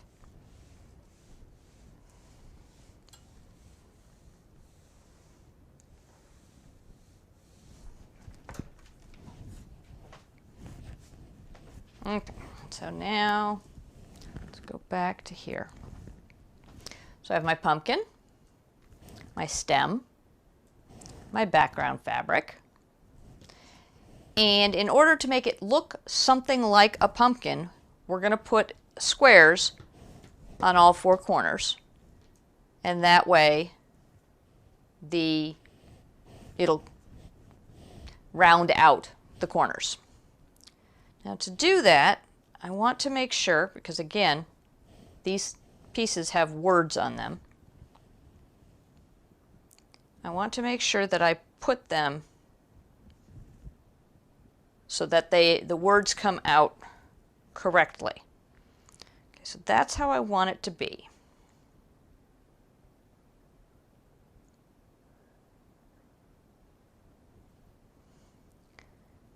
If I do that, and I fold that out,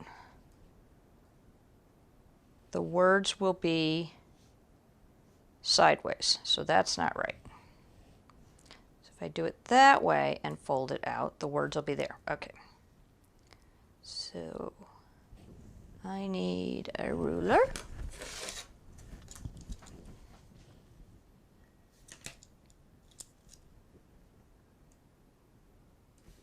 .45-degree angle, and I want to sew like that. Oops, that didn't work out so well. There we go. Now here it's going to be the same thing. I need to turn it sideways. So those are the words that I'm going to see. And 45-degree angle.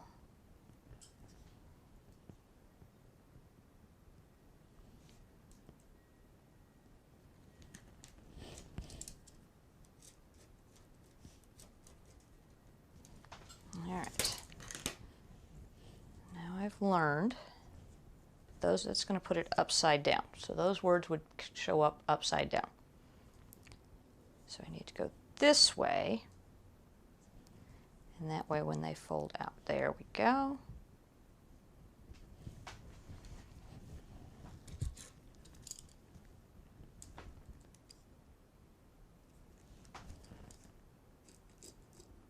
Oops. All right. And I think that and there we go. So if you don't have fabric that has a direction to it, you don't have to go through all this. I didn't even look at the pumpkins. I think they're okay. No, I didn't think about that. I did think about it, but then I forgot about it. Okay.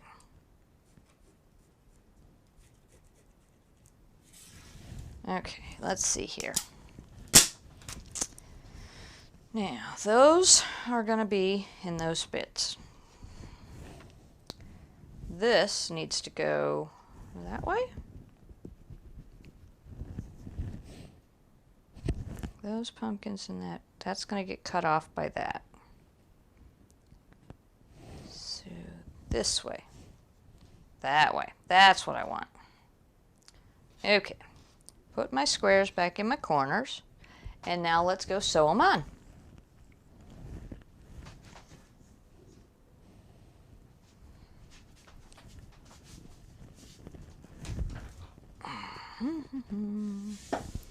And as we did before with all of the pieces that we laid out like this, these aren't half square triangles, we're going to sew on the line. So make sure we match things up.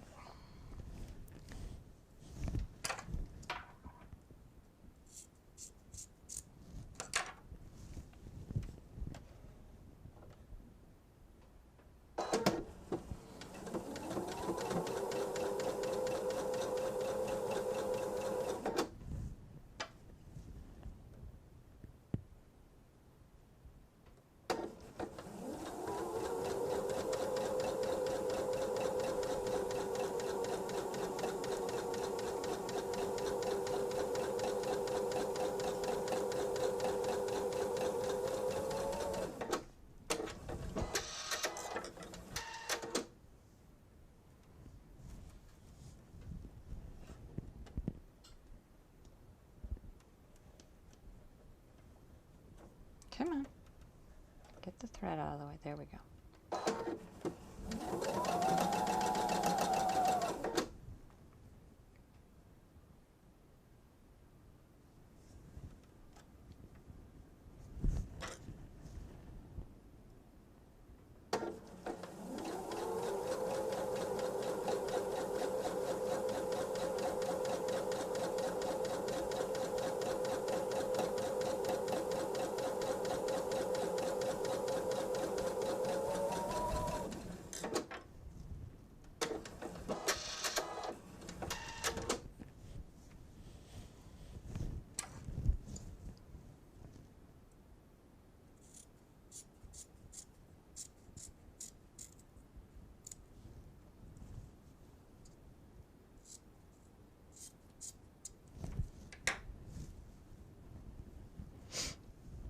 Okay, let's get the third corner out of the way.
Okay, we have 4 corners sewn in.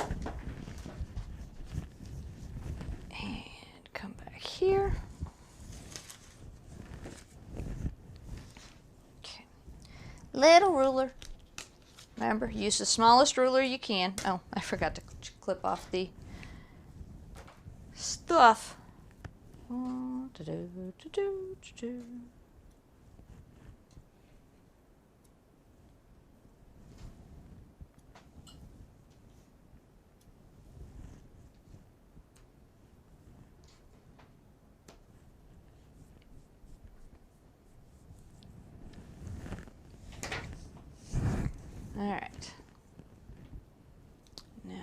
1/4 of an inch marking on the seam I just sewed.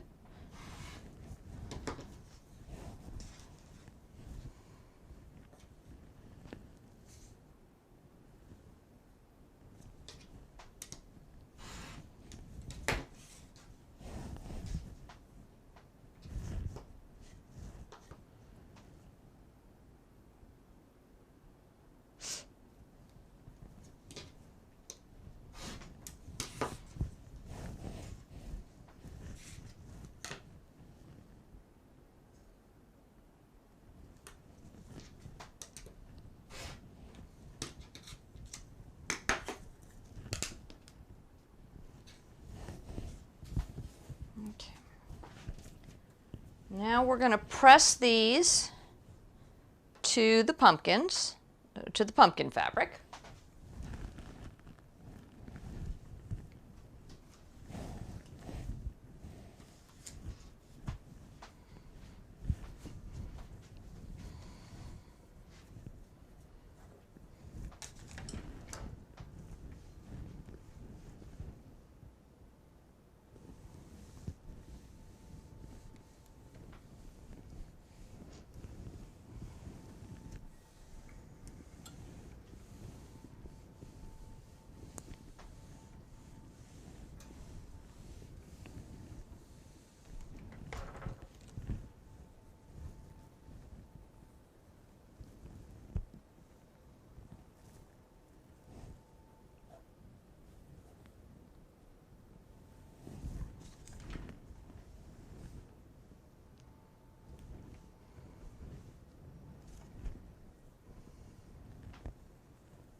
All right, almost done with rounding out the pumpkin.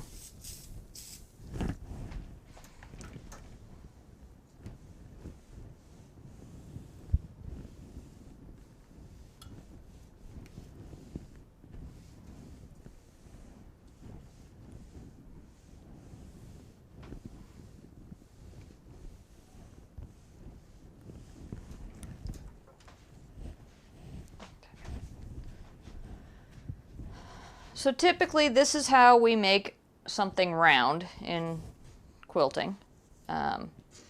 We can make actual round, but this is just easier. Making an actual circle takes more challenges and is more challenging and takes more effort. So that is our version of round. And does it say? No. So we're going to sew this together next. These two first.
there's me.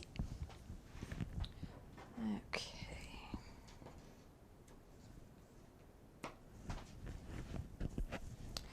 And it doesn't matter which way I press, so I'm going to press to the darkest fabric that I have.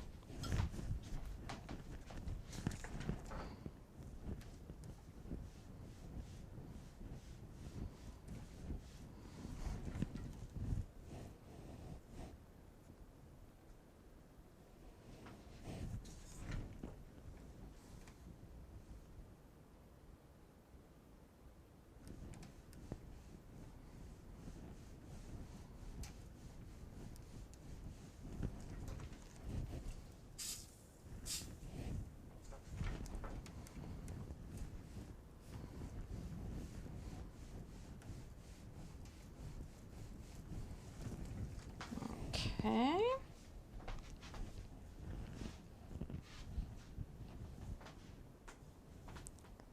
And then we're going to put these together,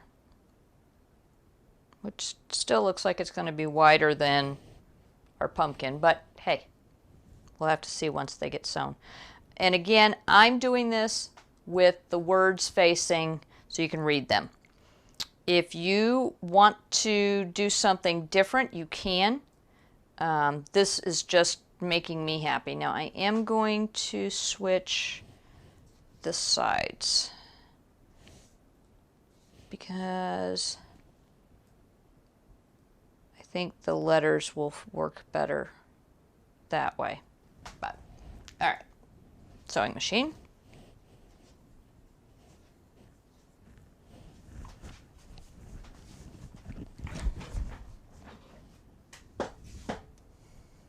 And remember, these seams aren't crossing anywhere, so we're going to do both of them at the same time and then press.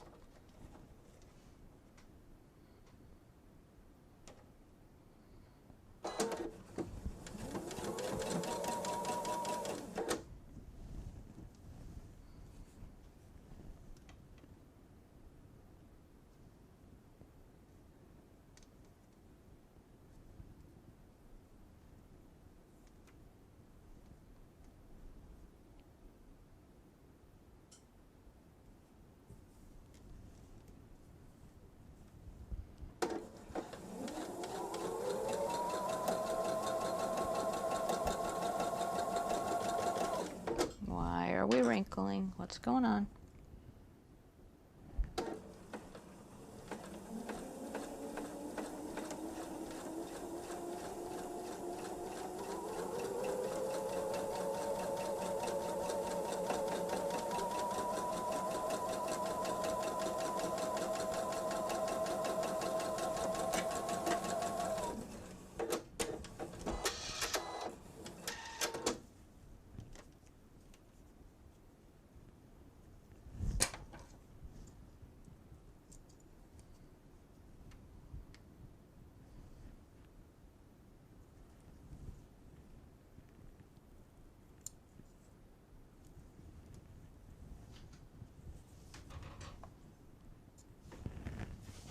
So it looks like the orange fabric, my feature fabric, got caught on, or a strand of it got caught in the stitching. So that's why it was messing up. Now we're going to do like we did with the feet, or the legs I should say. For our turkey, we're going to sew with the smaller side up since we're not pressing, and then that way we have a better chance of keeping everything straight.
Alrighty. Let's see how close they are to matching. Because when I had them laying down before, they didn't look like they were going to match very well.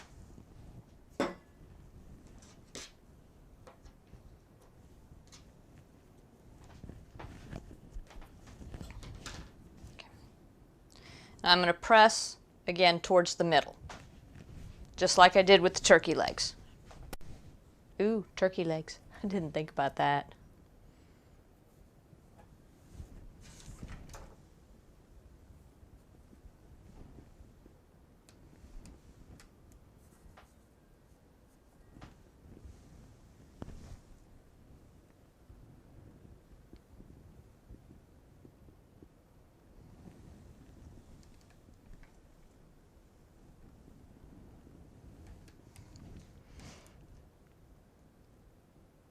Sorry, I'm just looking at the monitor and looking at the blocks we have so far, and wow, it really looks not good.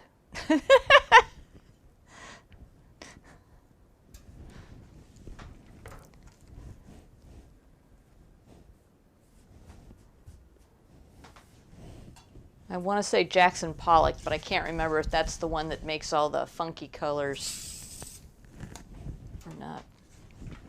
Me and my ability to know art is very limited. Just seems to me that that's the right name, but I don't know why I think that.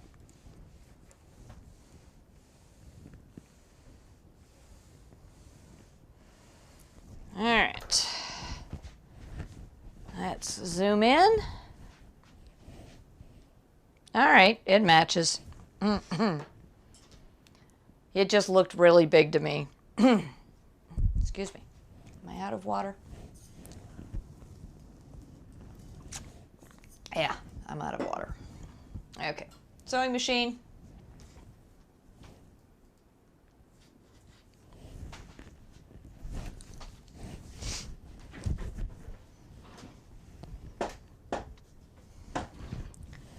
Okay, for the pumpkin,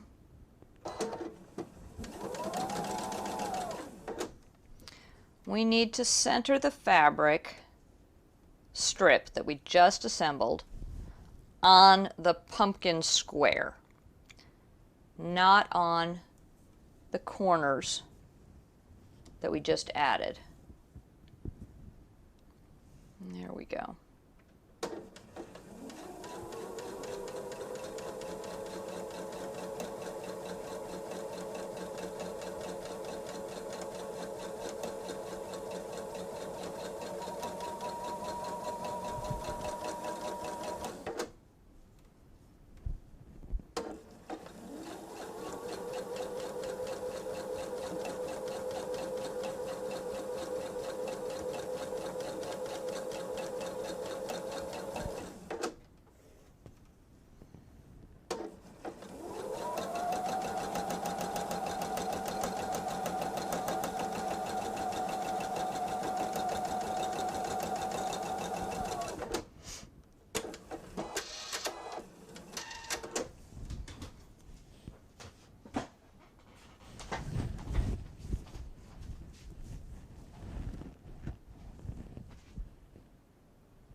Yep, we're back.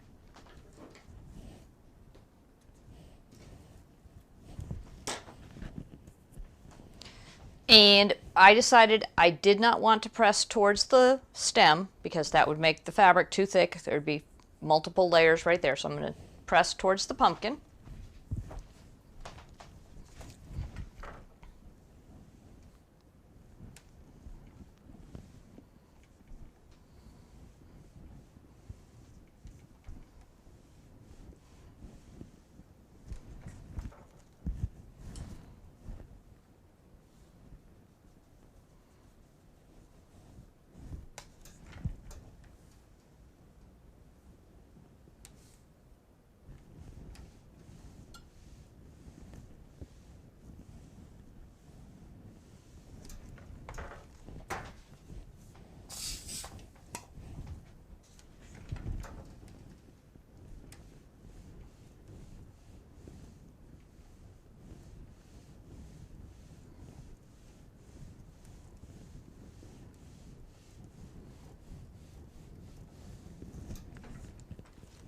Okay.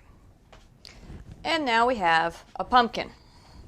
Let me see. Pumpkin needs to be 8.5 by 12.5. And the 12.5 makes sense because it's going to be that way all the way along. That way they can join to each other.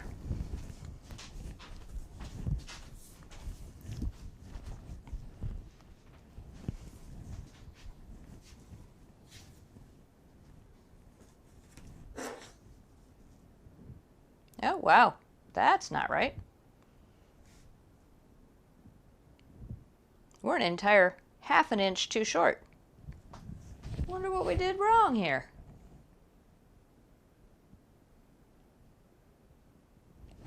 Well, let's see if it's 8.5 inches wide.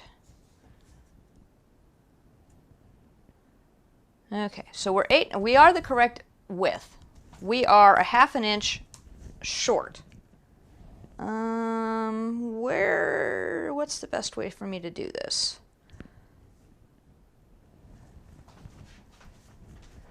All right, I need this fabric.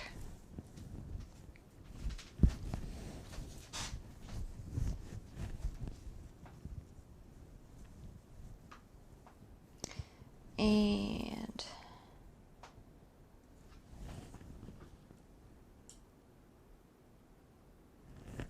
now the question becomes, sorry, let me pull you back out. I am going to add fabric to this piece. And I have plenty of the same fabric. So I'm going to add a half an inch either to the bottom or to the top. The question becomes, which way do I go?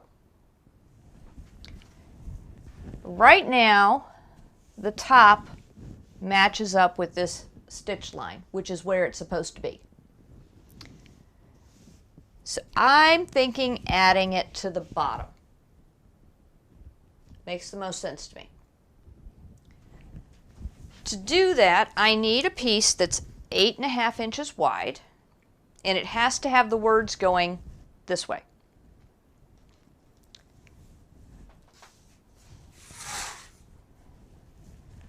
So 8.5 inches wide.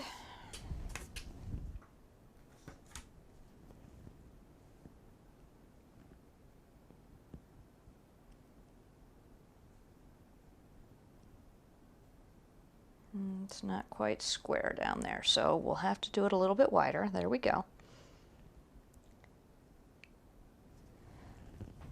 And it needs to be 3/4 of an inch because I'm a half an inch short, and I'm going to put a seam in. No, I have to add another 1/4 of an inch. So it needs to be 1 inch. And if it's too long, I can trim it. It's not going to hurt anything. All right, so 1 inch. Just about 1 inch.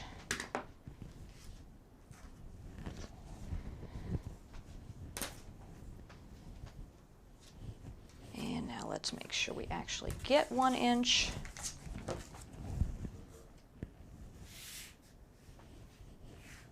Where's the cut? There's the cut.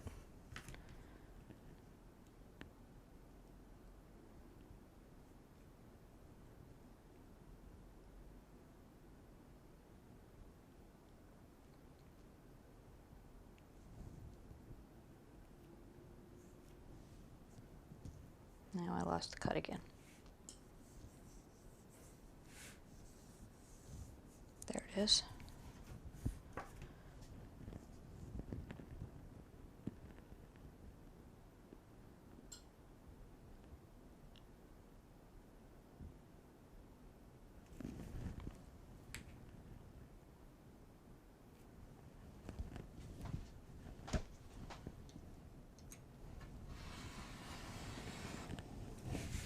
Get it all the way? Almost.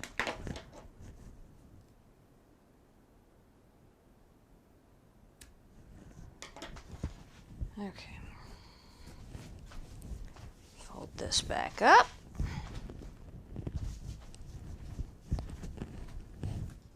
And now get the smaller ruler, because you always try and use the smallest ruler you can.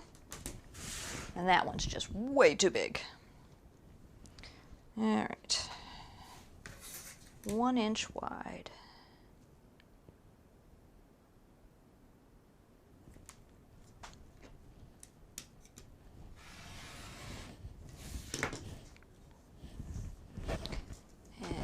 This I know is square, 8.5 inches long.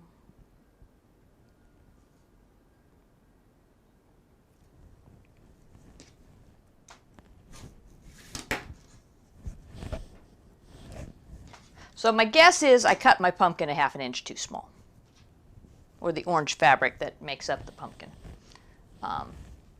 because I know the corners are fine. And the top matches where it's supposed to on the seam. So it's obviously, I cut this piece too small. Okay, and now.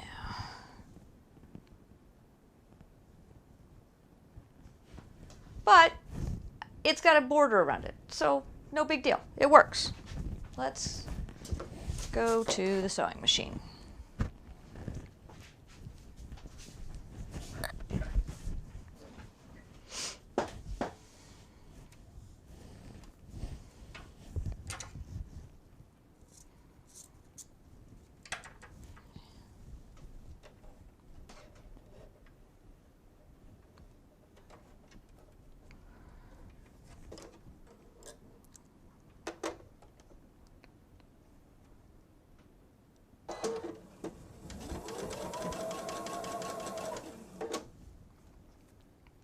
And I am going to line up this bottom border with the pumpkin fabric, not the corner fabric. And I'm going to follow along the cut line that I just made for this.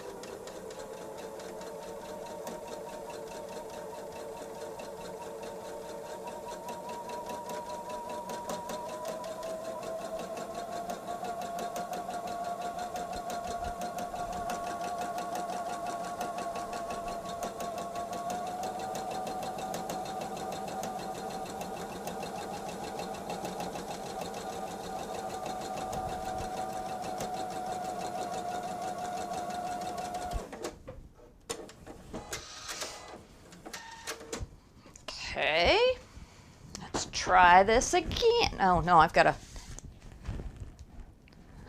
to press it first. I can't just measure it. That's not going to work.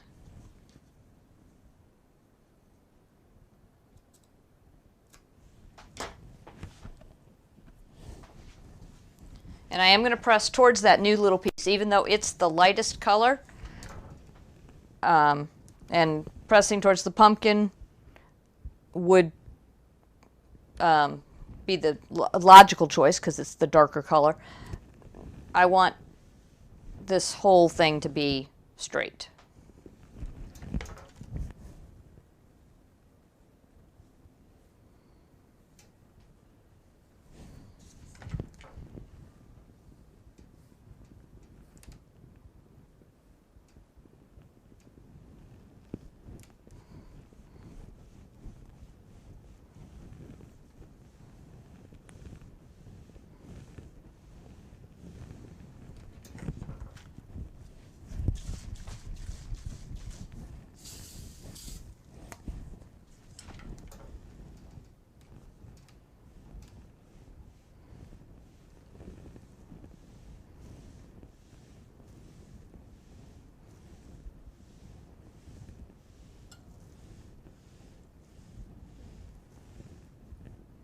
All right, let's see. Take you back over here. Down there, there we go. And as you can see, it doesn't look bad. Just added a little extra fabric down there. And now, it is still a little bit too long, but it's long enough now, which is great. because that's what we wanted. We want it to be 12.5 inches. Just because it's a little bit longer, it's not going to kill anything.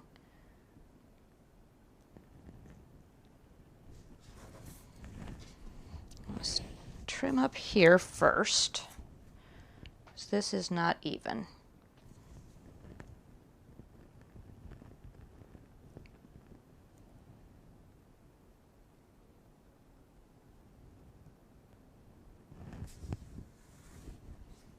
Let's measure our 8.5 inches and see where we're at. We've got a problem here. It's a little bit in too far there.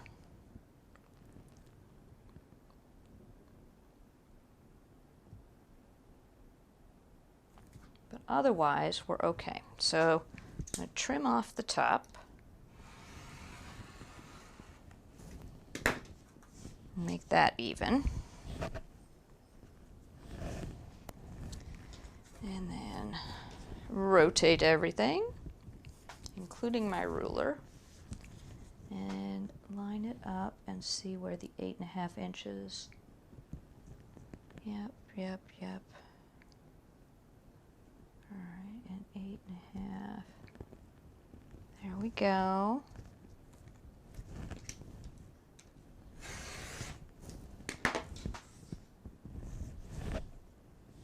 All right, so now we have our piece the right size. It's 8.5 by 12.5, which is what it's supposed to be. Oh, I forgot, almost forgot. We have to put leaves on it. Pretty leaves. One that way, one that way. Yeah, that works.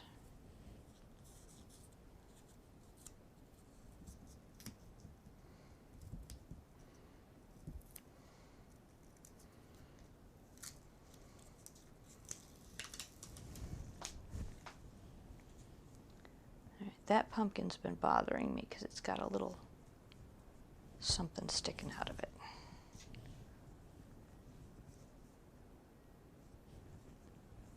The pattern on one of the pumpkins has a white spot in it, like there was dirt or something when they printed the fabric. You know, like they laid paint on top of fabric. That's where this comes from. At least I assume. Or if it's weaved that way, I don't know. Either way, the pumpkin's got a white spot on it where it shouldn't have a white spot. It should have a orange spot. I keep trying to wipe away this spot. So I'm going to cover it up with the leaf, so I don't have that problem anymore.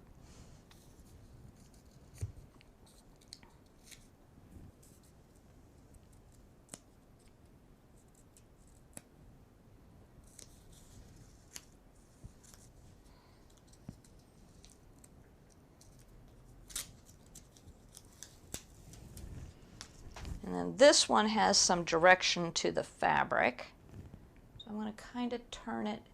It was already supposed to be turned. I'm just going to turn it a little bit more. I'm going to move it away from there. Well, yeah, that works. And again, you don't have to arrange these exactly the way they have them in the book. I kind of sort of am. That's just me. But I'm also making adjustments for things, like I said, that pumpkin with the dot in it that was driving me crazy. It's not going to drive me crazy anymore because it's going to be covered by a leaf.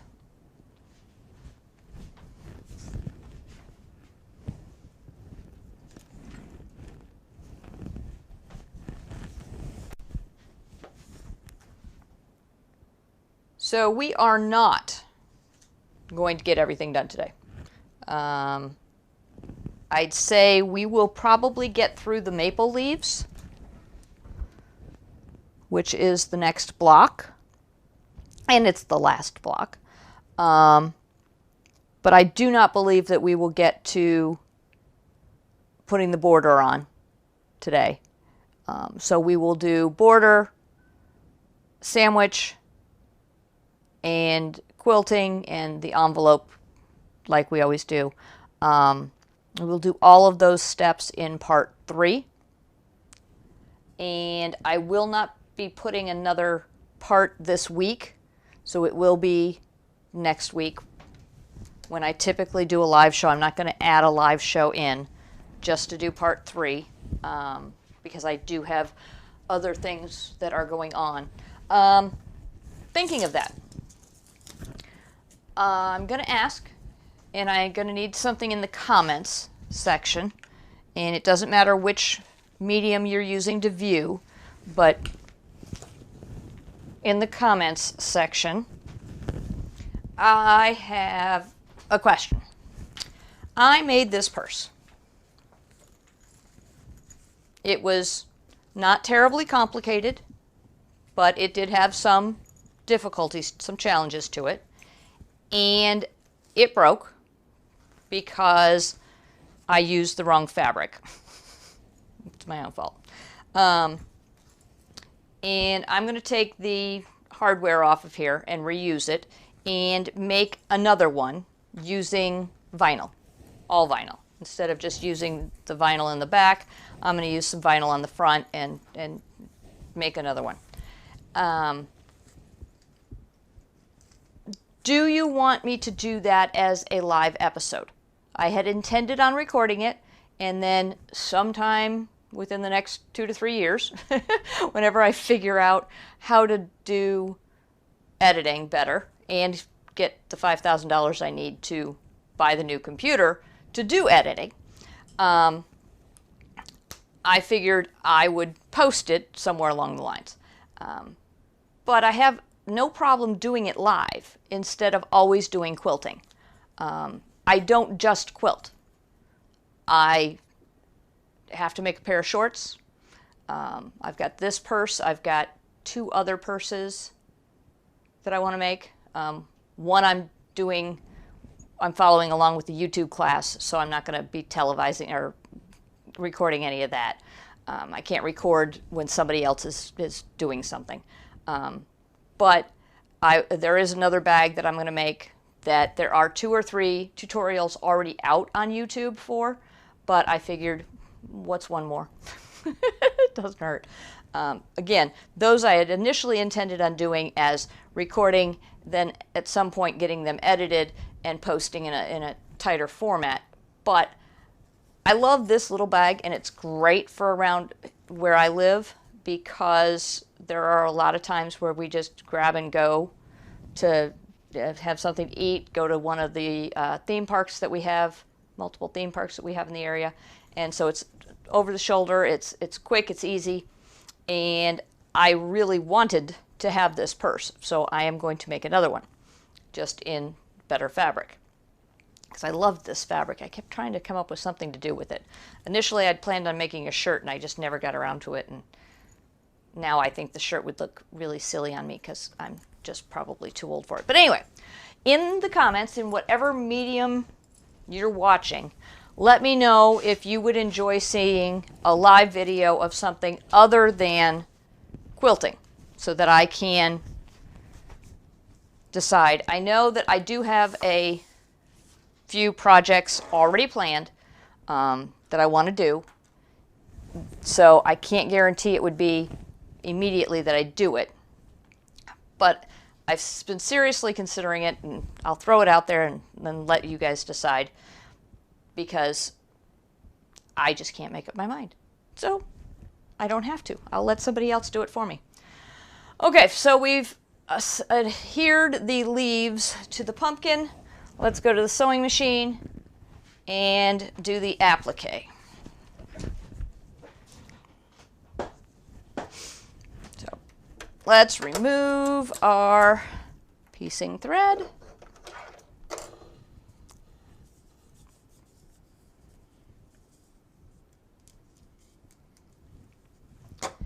And I am going to use the hunter green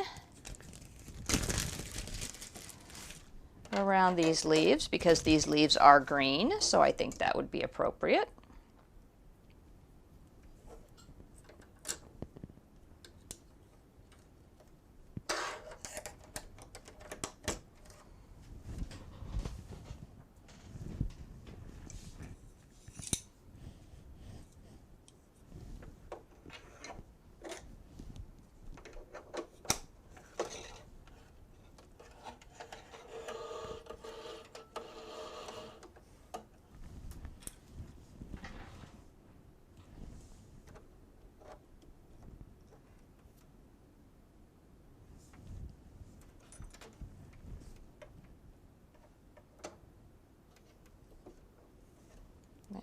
go.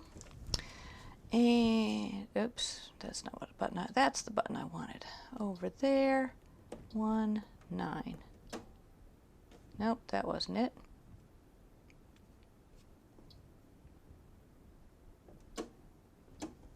There we go.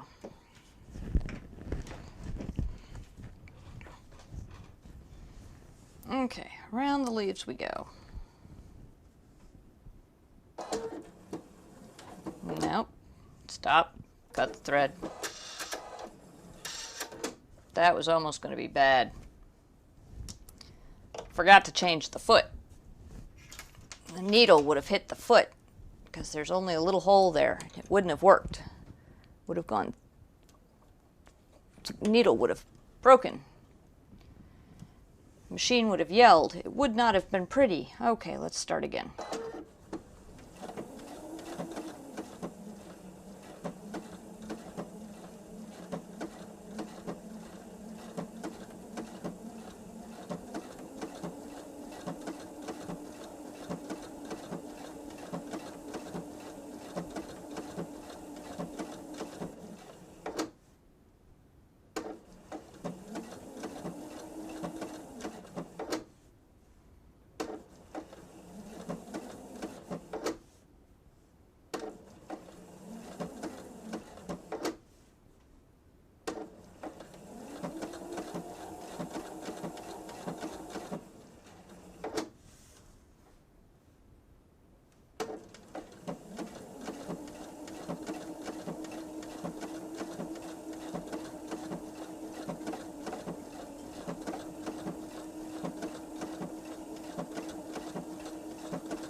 first leaf done.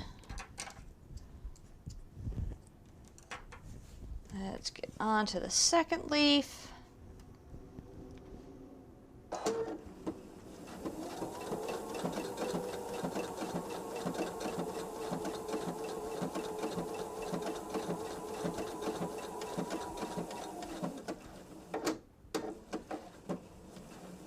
Oh, dang, way too far.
There's a pumpkin underneath this leaf, and I can't tell where the leaf ends and the pumpkin begins. That happened on the last leaf I did. The leaf started blending into the fabric behind it. Oops, sorry, got an itch. There we go.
beautiful.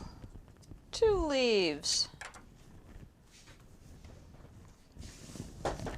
All right, so let's see here. There we are.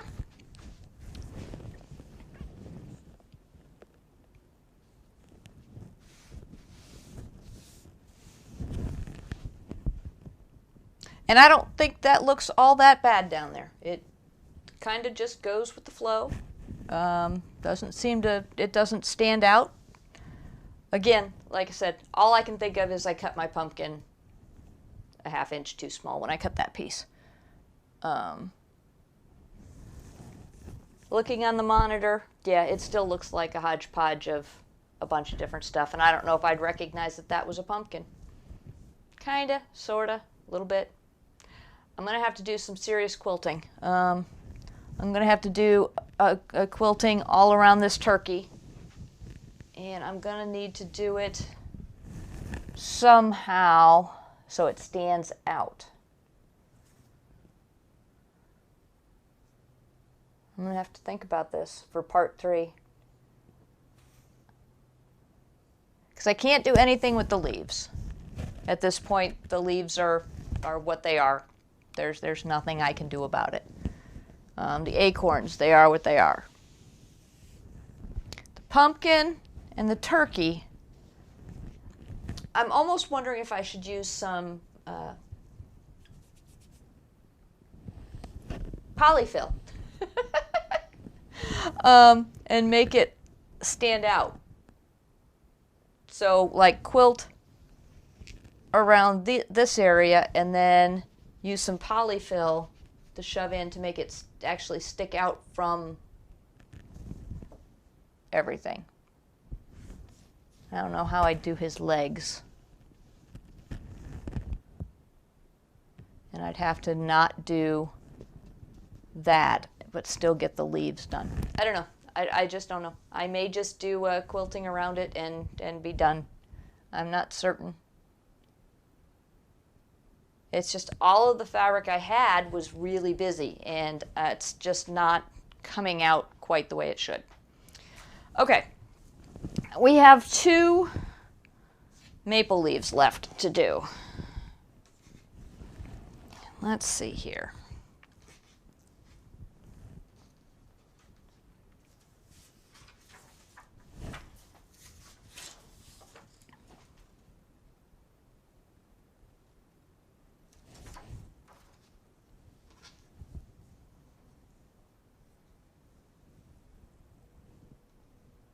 Those are 2.5 inch squares. And there are 3 of them.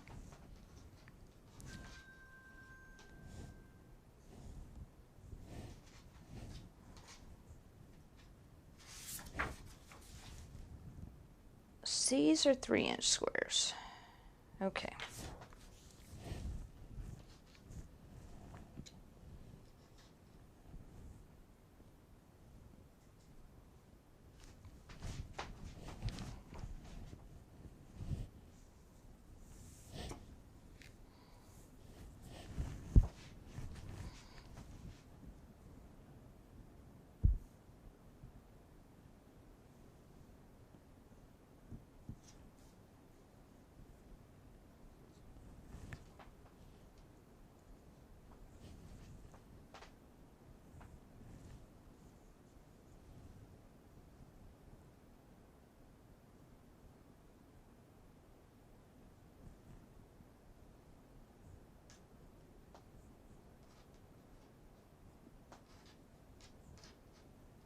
Let's see if I can figure out what I did here.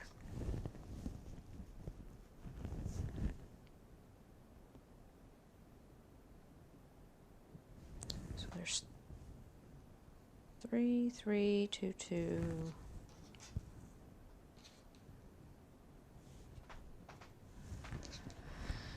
And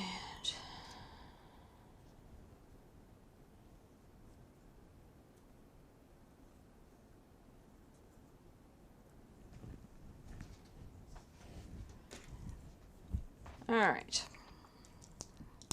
paper.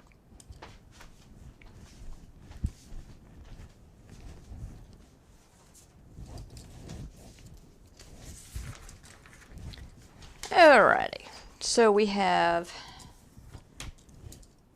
A, B, C, W, and V. A, there's A. A is 3 inches square. 3 inches by 3 inches. B is 2.5 inches by 2.5 inches. C is 3 inches by 3 inches. And W, where's W? W is 2.5 inches by 2.5 inches. All right, W, there are 3. C,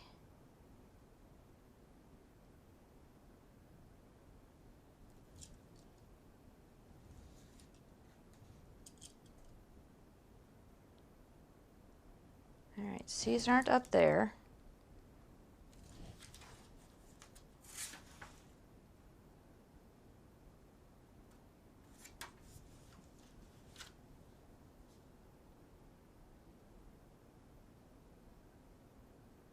All right, apparently there are only 2 C's.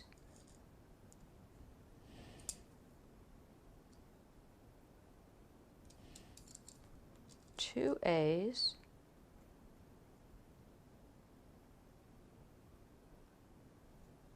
One B. That makes sense. And then the V's are behind me, so I know what those are.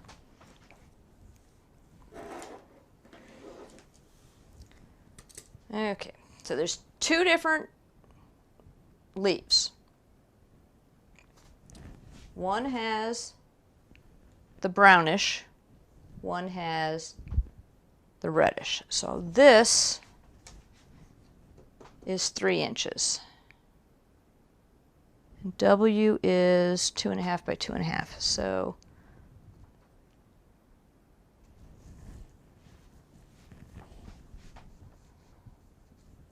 W and W. Oh, this is above it. Okay.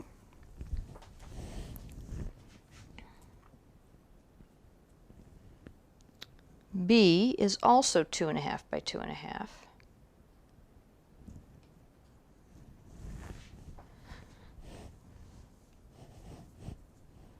I think I know what I did. I think I know what I did.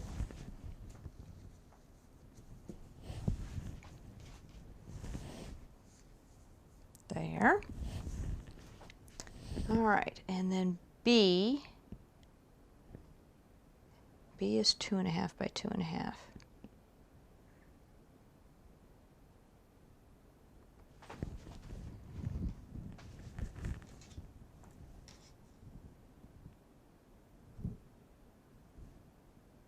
I have an extra piece because I don't think that belongs with this. In fact, I'm 90% certain it doesn't. That and that. These 3.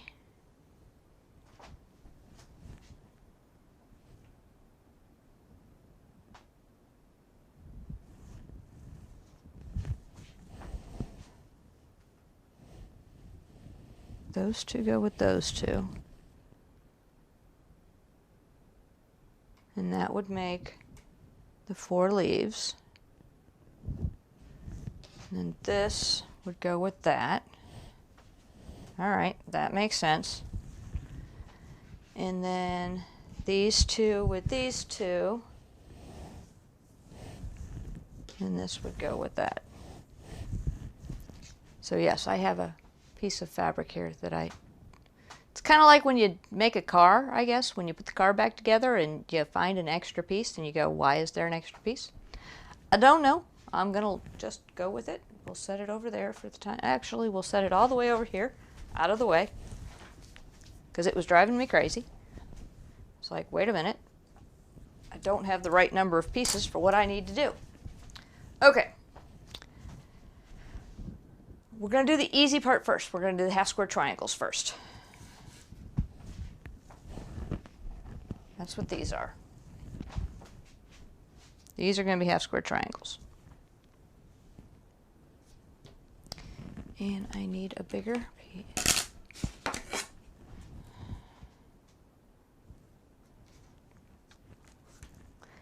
And so I'm drawing my line from corner to corner using the 45-degree angle line on my ruler. And then I'm going to match it up with a darker square so they're right sides together. There.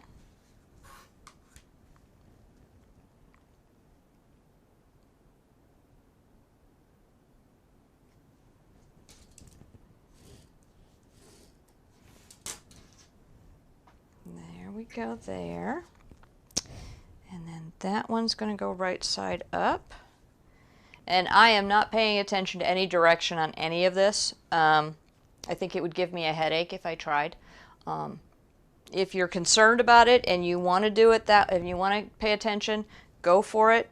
But I honestly believe that at this point, well, not at this point, at any point, making half square triangles face upright or the direction you want them to is a bigger challenge than I really had any intention of doing. Because like this one says thanks, and it's got a turkey on it, and it's going to be cut in at an angle, and then it's going to be folded up,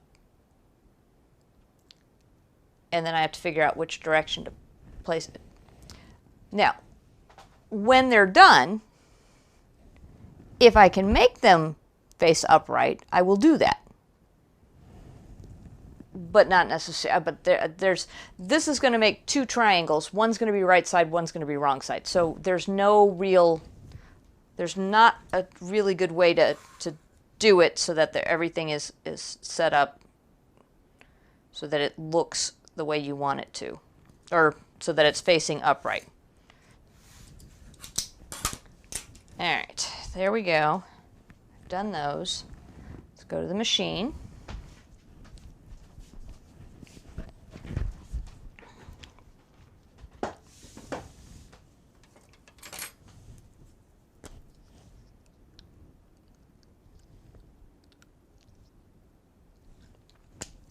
Okay, chapsticks on, lips are feeling a little bit better.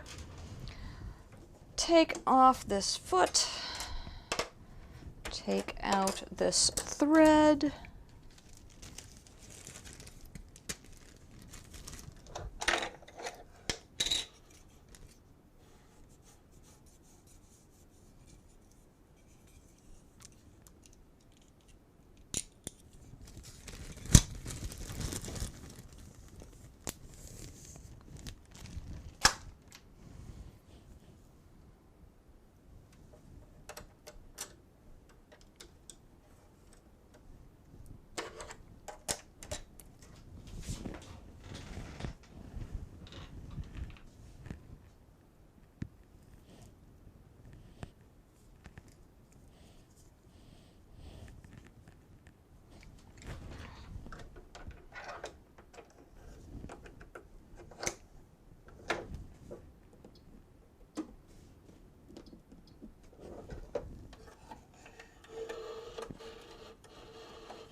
Okay.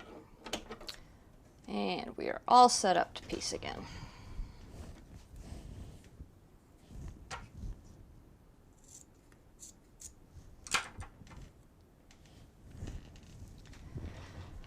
All right, half square triangles.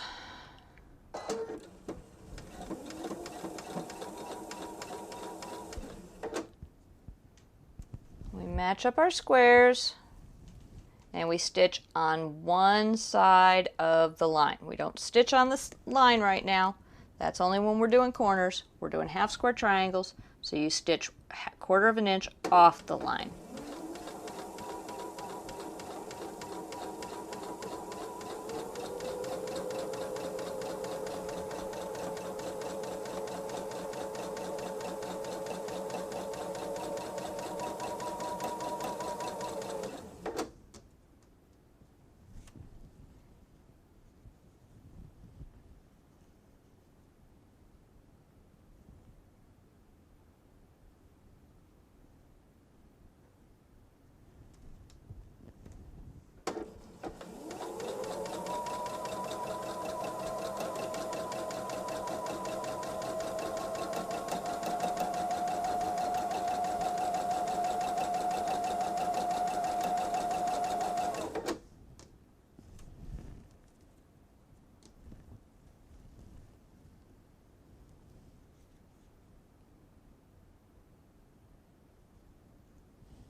Let's get this one done.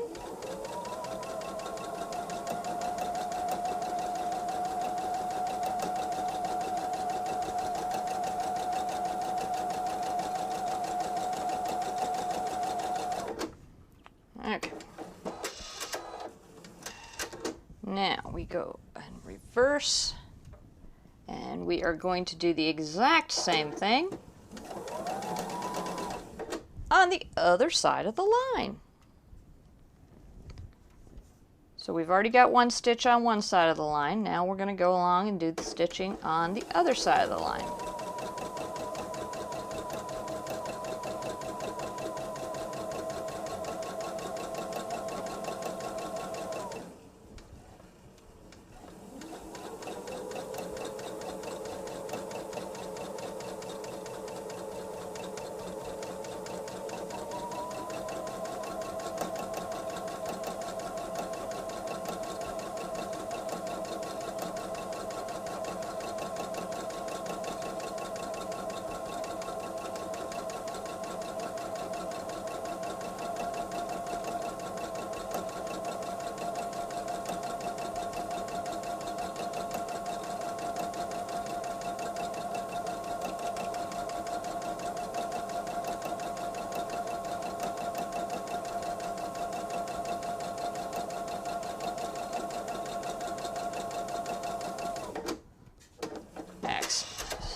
There we go. Whee! And aha!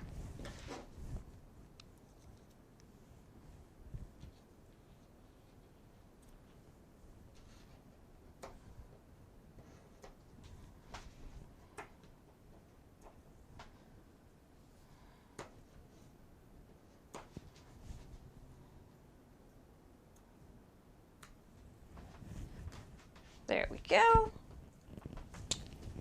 And now, smallest ruler possible.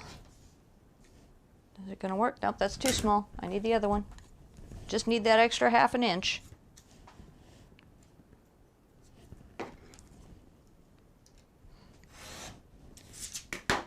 So now we've got 2 triangles.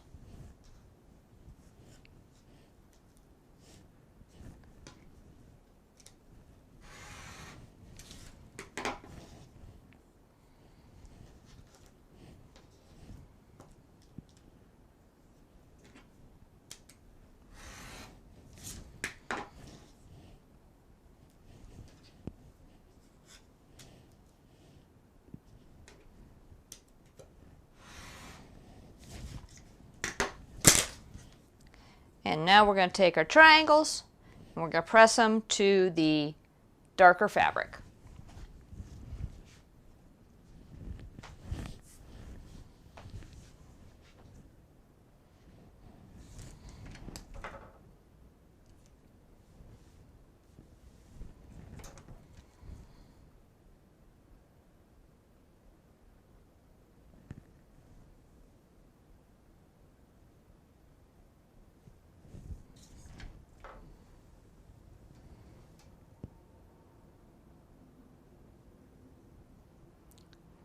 I don't know what all that guy had, but it looked like he had a ton of stuff all piled around his SUV. It was interesting.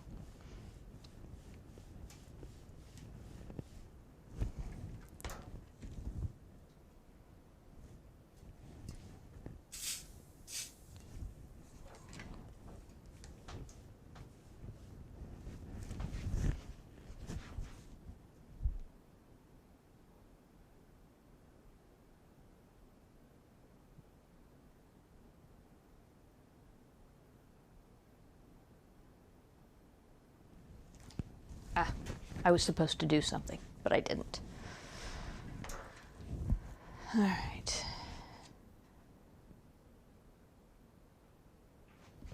How did these turn out?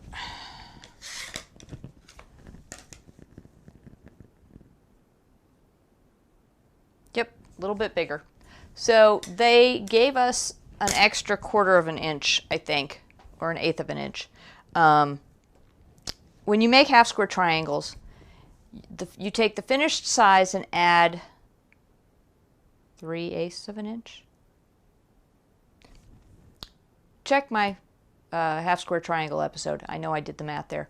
And in it, during that half square triangle episode, I mentioned the fact that some people do them just a slight bit bigger so that they can trim them down to their final size.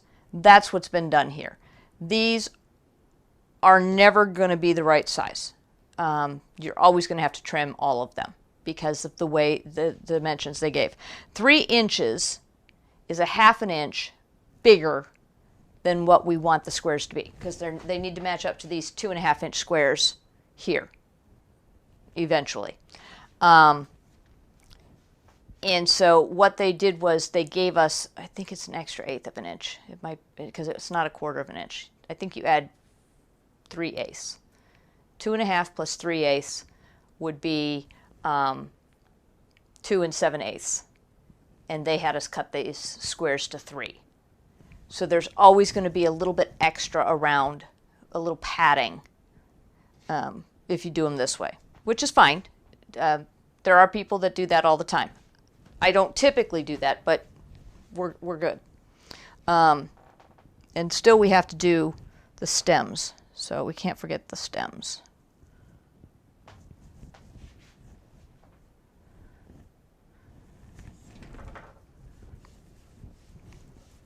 So I can't put these up on the wall yet. We've got to trim them down before. That's, sorry, again, long way of me telling you I'm leaving them on the table because I can't put them on the wall yet.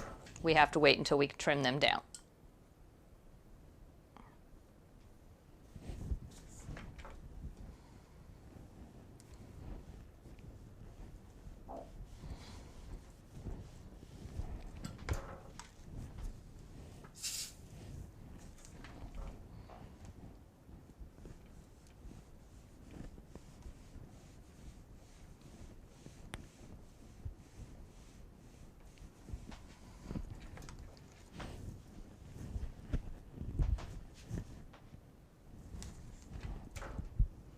And we started with 1, 2, 3, 4, 5, 6, 7, 8 squares. And we're ending up with 8 squares. Just that they're in a different combination. Instead of being solid squares, they are squares, or they're multicolored squares.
Yep, none of these are going to work upright. They're all upside down.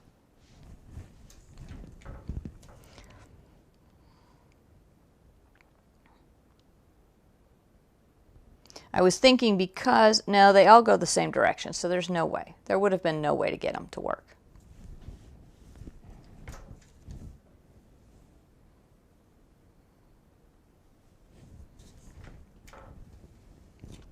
This cup is driving me crazy. It's making noise.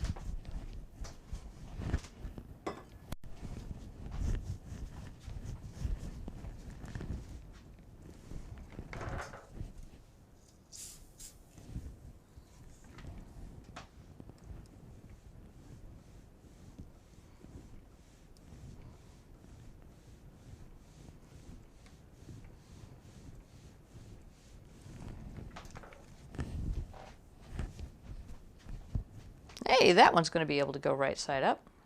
No, it's not. Because they all need to go that way. No.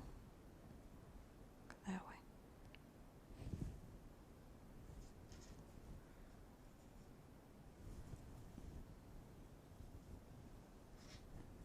I don't know. We'll have to play with them after I get them all ironed. Where are we at time-wise? I don't think we're going to get the leaves done. We might get the maple leaves done.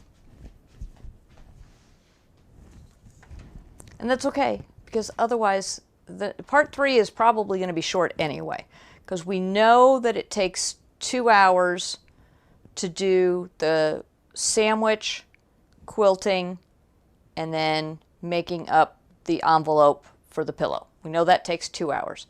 And I would say that based on what I've got done and what I have left to do, I've got probably an hour's worth. So we're looking at a 3-hour live stream for the next one.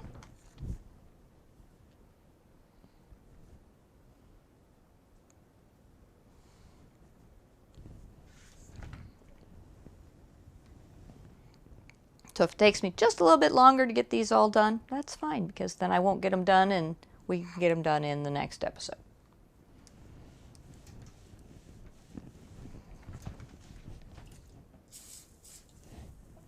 Woo!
Ooh, way too much. Way too much. That's going to be really sharp. Really sharp. Probably stretched to high heaven too. So it's going to be really big.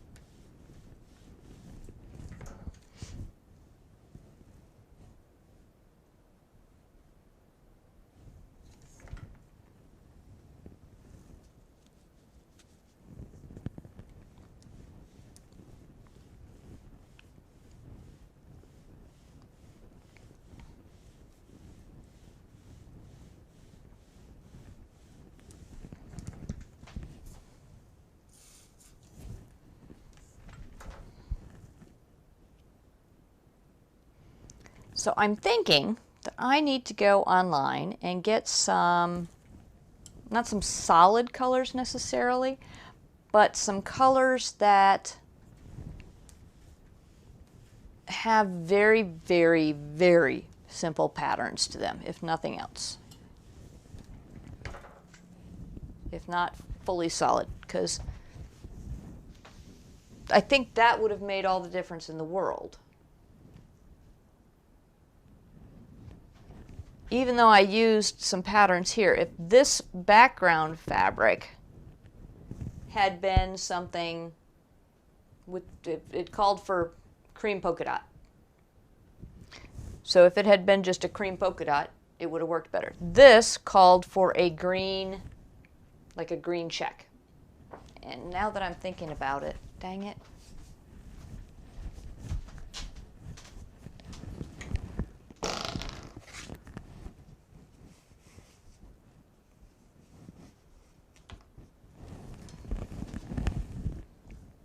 Green check. Probably would have been 10 times better than what we ended up with.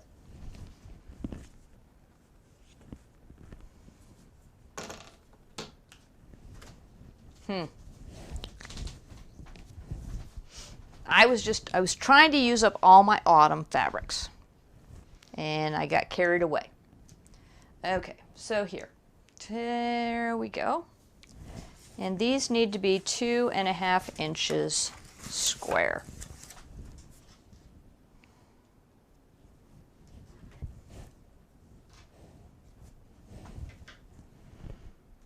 Smallest ruler I have, and this is legitimately the smallest ruler I have, is 4 inches square. Its partner in crime is 4.5 inches square.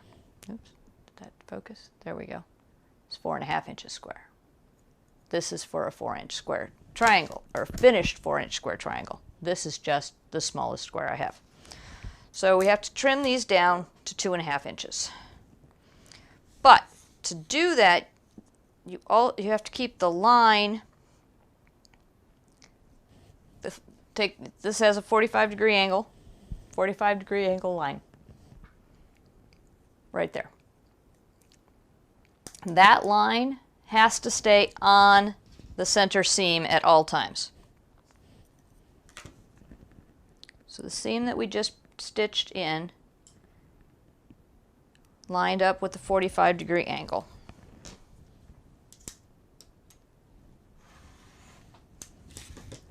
And then we work our way around the square.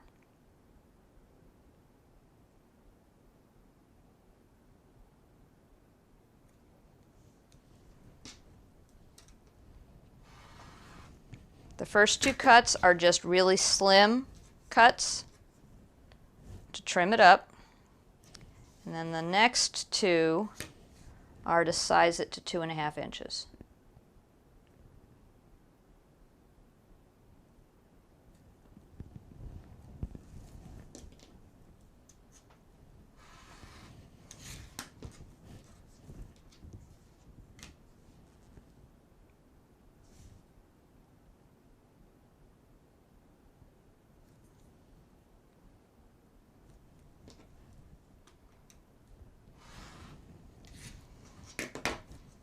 Okay, so that's number 1. And it's going to go over here, and darker color goes down there.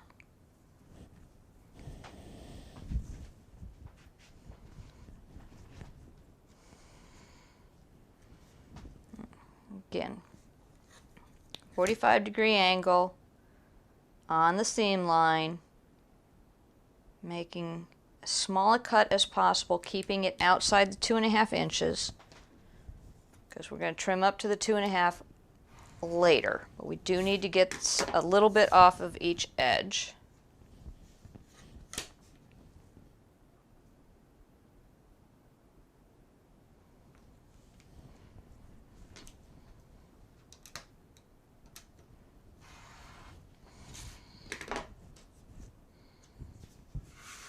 And now we do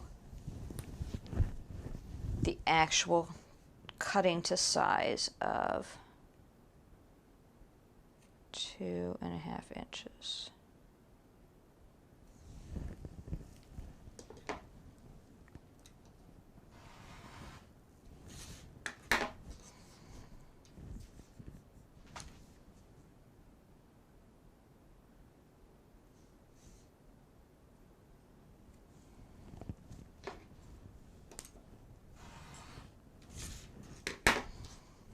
Okay, and this one goes this way.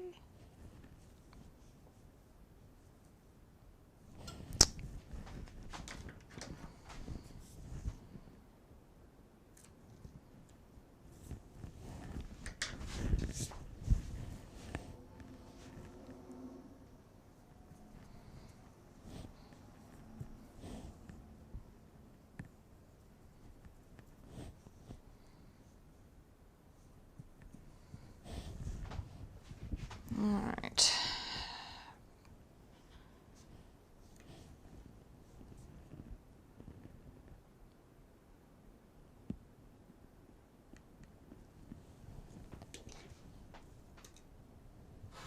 Trim off a little bit.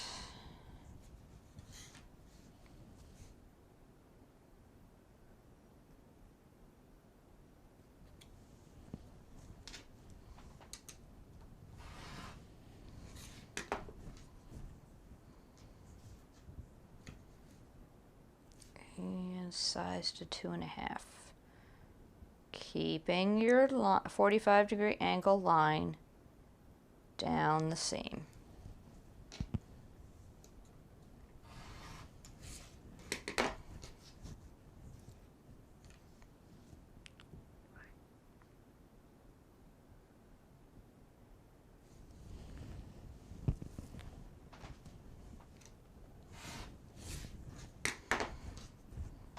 And this goes at that angle.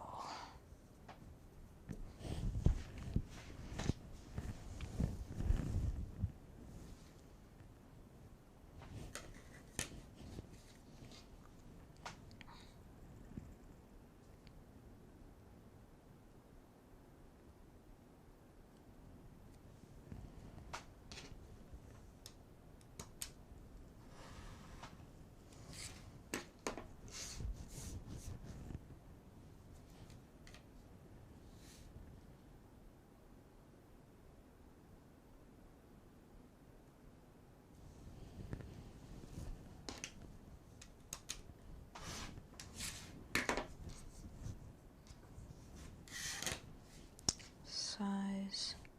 Oops, not that way, this way. There we go.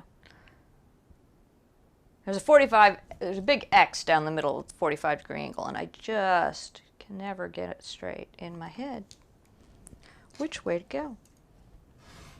I'm like, I don't need to turn the ruler. As long as I'm turning the fabric, I'm good.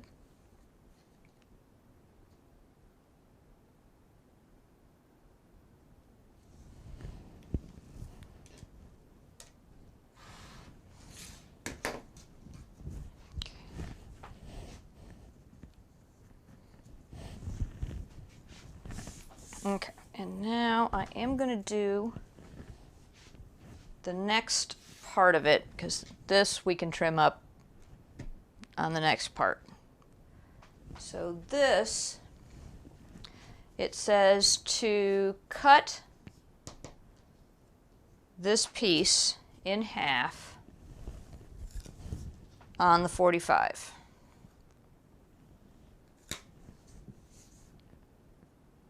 So we're going to do that.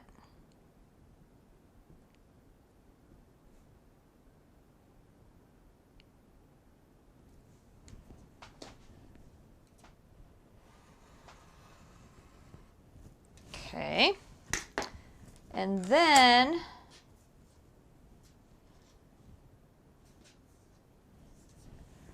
finger press the triangles from step 4, which is this, and the V. Okay, so it says to finger press. I'm going to press.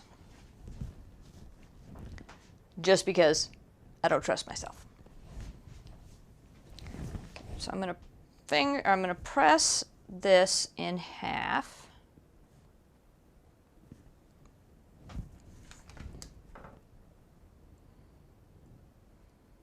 Now you could also just mark it with a pen. That would work too. But it says to press it, so I'm going to press it. It says to finger press though, and I am actual pressing. I just don't like finger pressing. It never really works for me.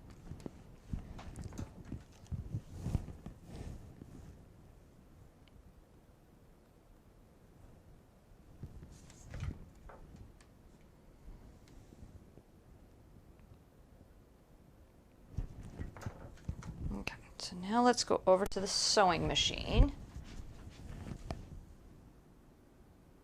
I want to verify.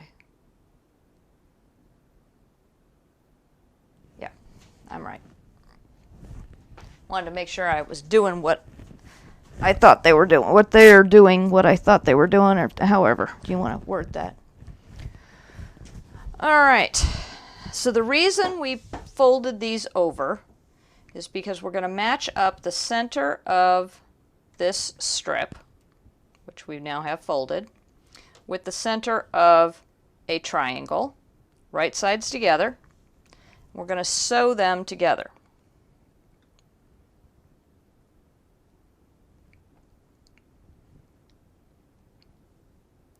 So we're matching up that center fold.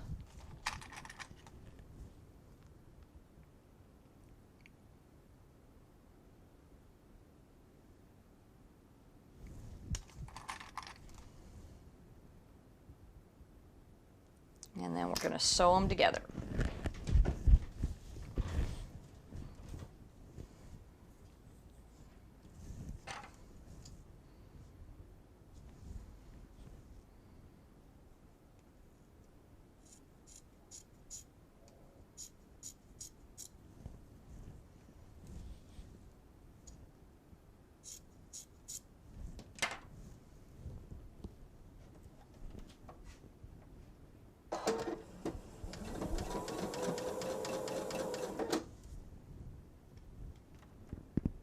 I guess I really didn't need feeder fabric. I probably won't use it on the next one.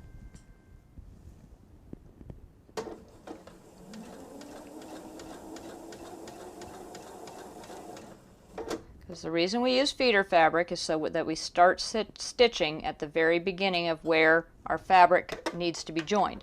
And here we've got extra fabric sticking out. So we could just use that, which is what we are going to do with the second side of this.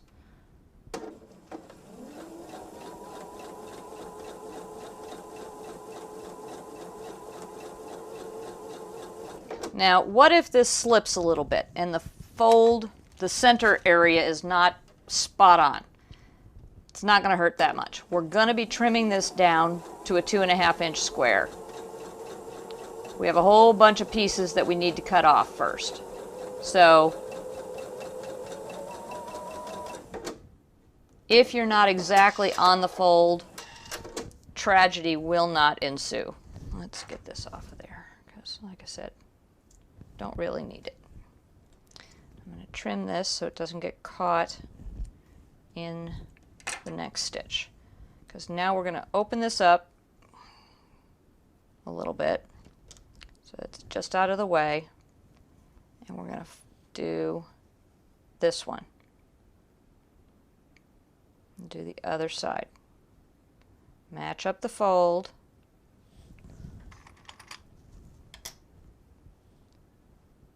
Again, if it's not dead center, it's not going to kill anybody. We're going to be trimming it down anyway. But you want to get it as close as you can to center.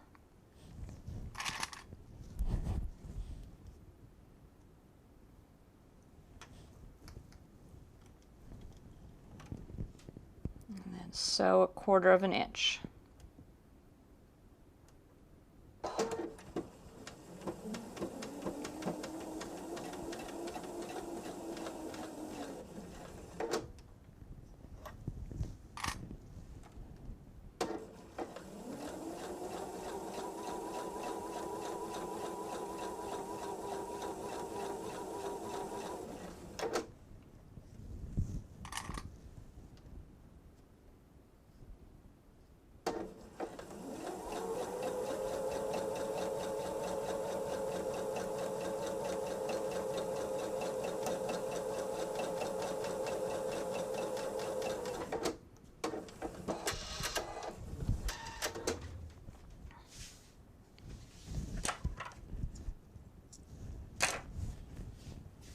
Okay. So now I'm going to press towards the stem, which is the piece in the middle, in a similar fashion to what I did with the turkey leg. Kind of press it in a little. Again, the finger pressing doesn't really work that well, but it'll get you started at least.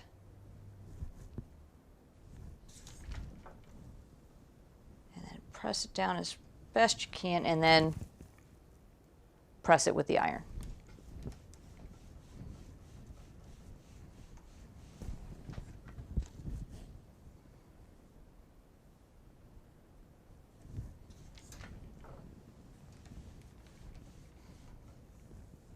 So you can kind of see I've got my maple leaf here. Again, we're running into the problem that I have with all of these. There's too much background noise. There's no solids, there's no simple solids or simple designs. Everything is busy fabric.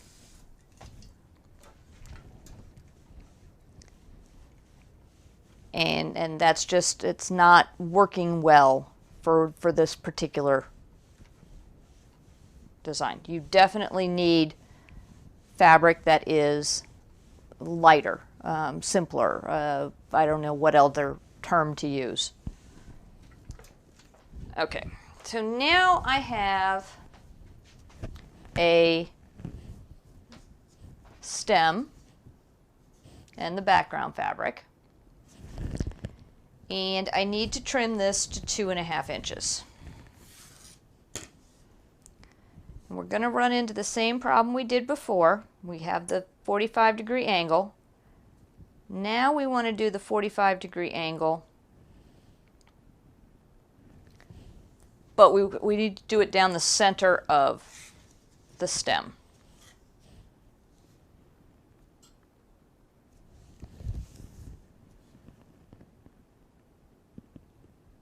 I assume it does tell me to, yeah, trim unit to 2.5 by 2.5, keeping the V centered. So you do the 45-degree angle down the center of V. And if you would prefer, you can draw a line down that stem. I'm not going to.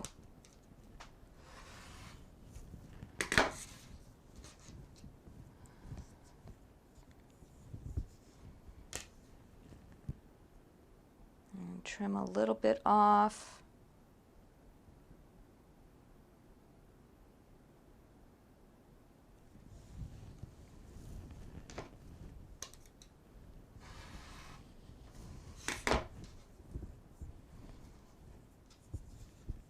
Okay, now we're going to do the 45 at 2.5 inches.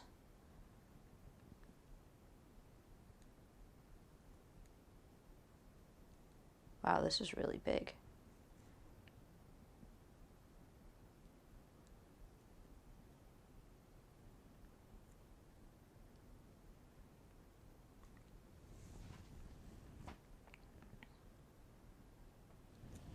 Okay, I lied. I'm going to do a line. I hadn't planned on it, but so 1/4 inch from the stitch line.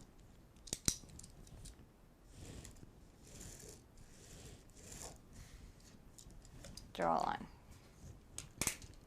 And the reason I'm having problems is because this is like 2 3/4 inches. So in order to make sure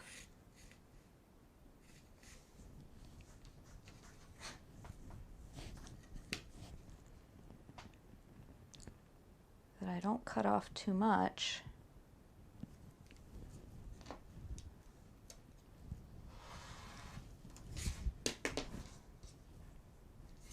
okay, let's see, 2.5 by 2.5, 45, keep it on the line. There we go.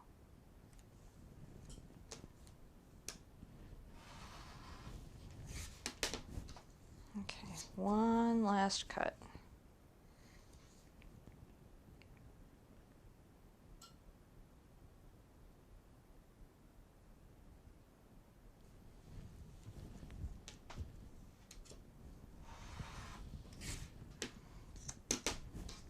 I mean, look at how much I cut off.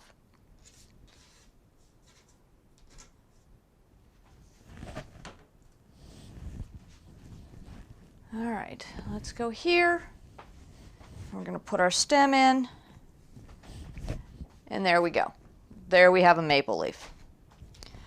Okay, so we will finish the second maple leaf and we will get everything put together. We will put our borders on. Then we will sandwich and quilt and make the envelope and all of that good stuff in part 3. Thank you so much for joining me. As I mentioned before, if you are interested in something other than quilting during the live shows, put that down in the comments. I have some purses I need to make, or not need to make, want to make. And I need some more shorts, so clothing, things like that. These are all things, I've actually have a jacket I had intended on making. I still haven't gotten around to that. I do have plans for Veterans Day and a quilt planned for Veterans Day. I have fabric for it that I want to use for that. So I do plan on making a Veterans Day quilt. And obviously with Christmas coming up, there will be Christmas stuff. But there's some filler time in there that I could do other things. So let me know. Again, I'm Carol Crafty Grandma. Thumbs up depending no matter what platform you're on, and subscribe and follow to make sure that you always know when I'm going to be on next. And we will see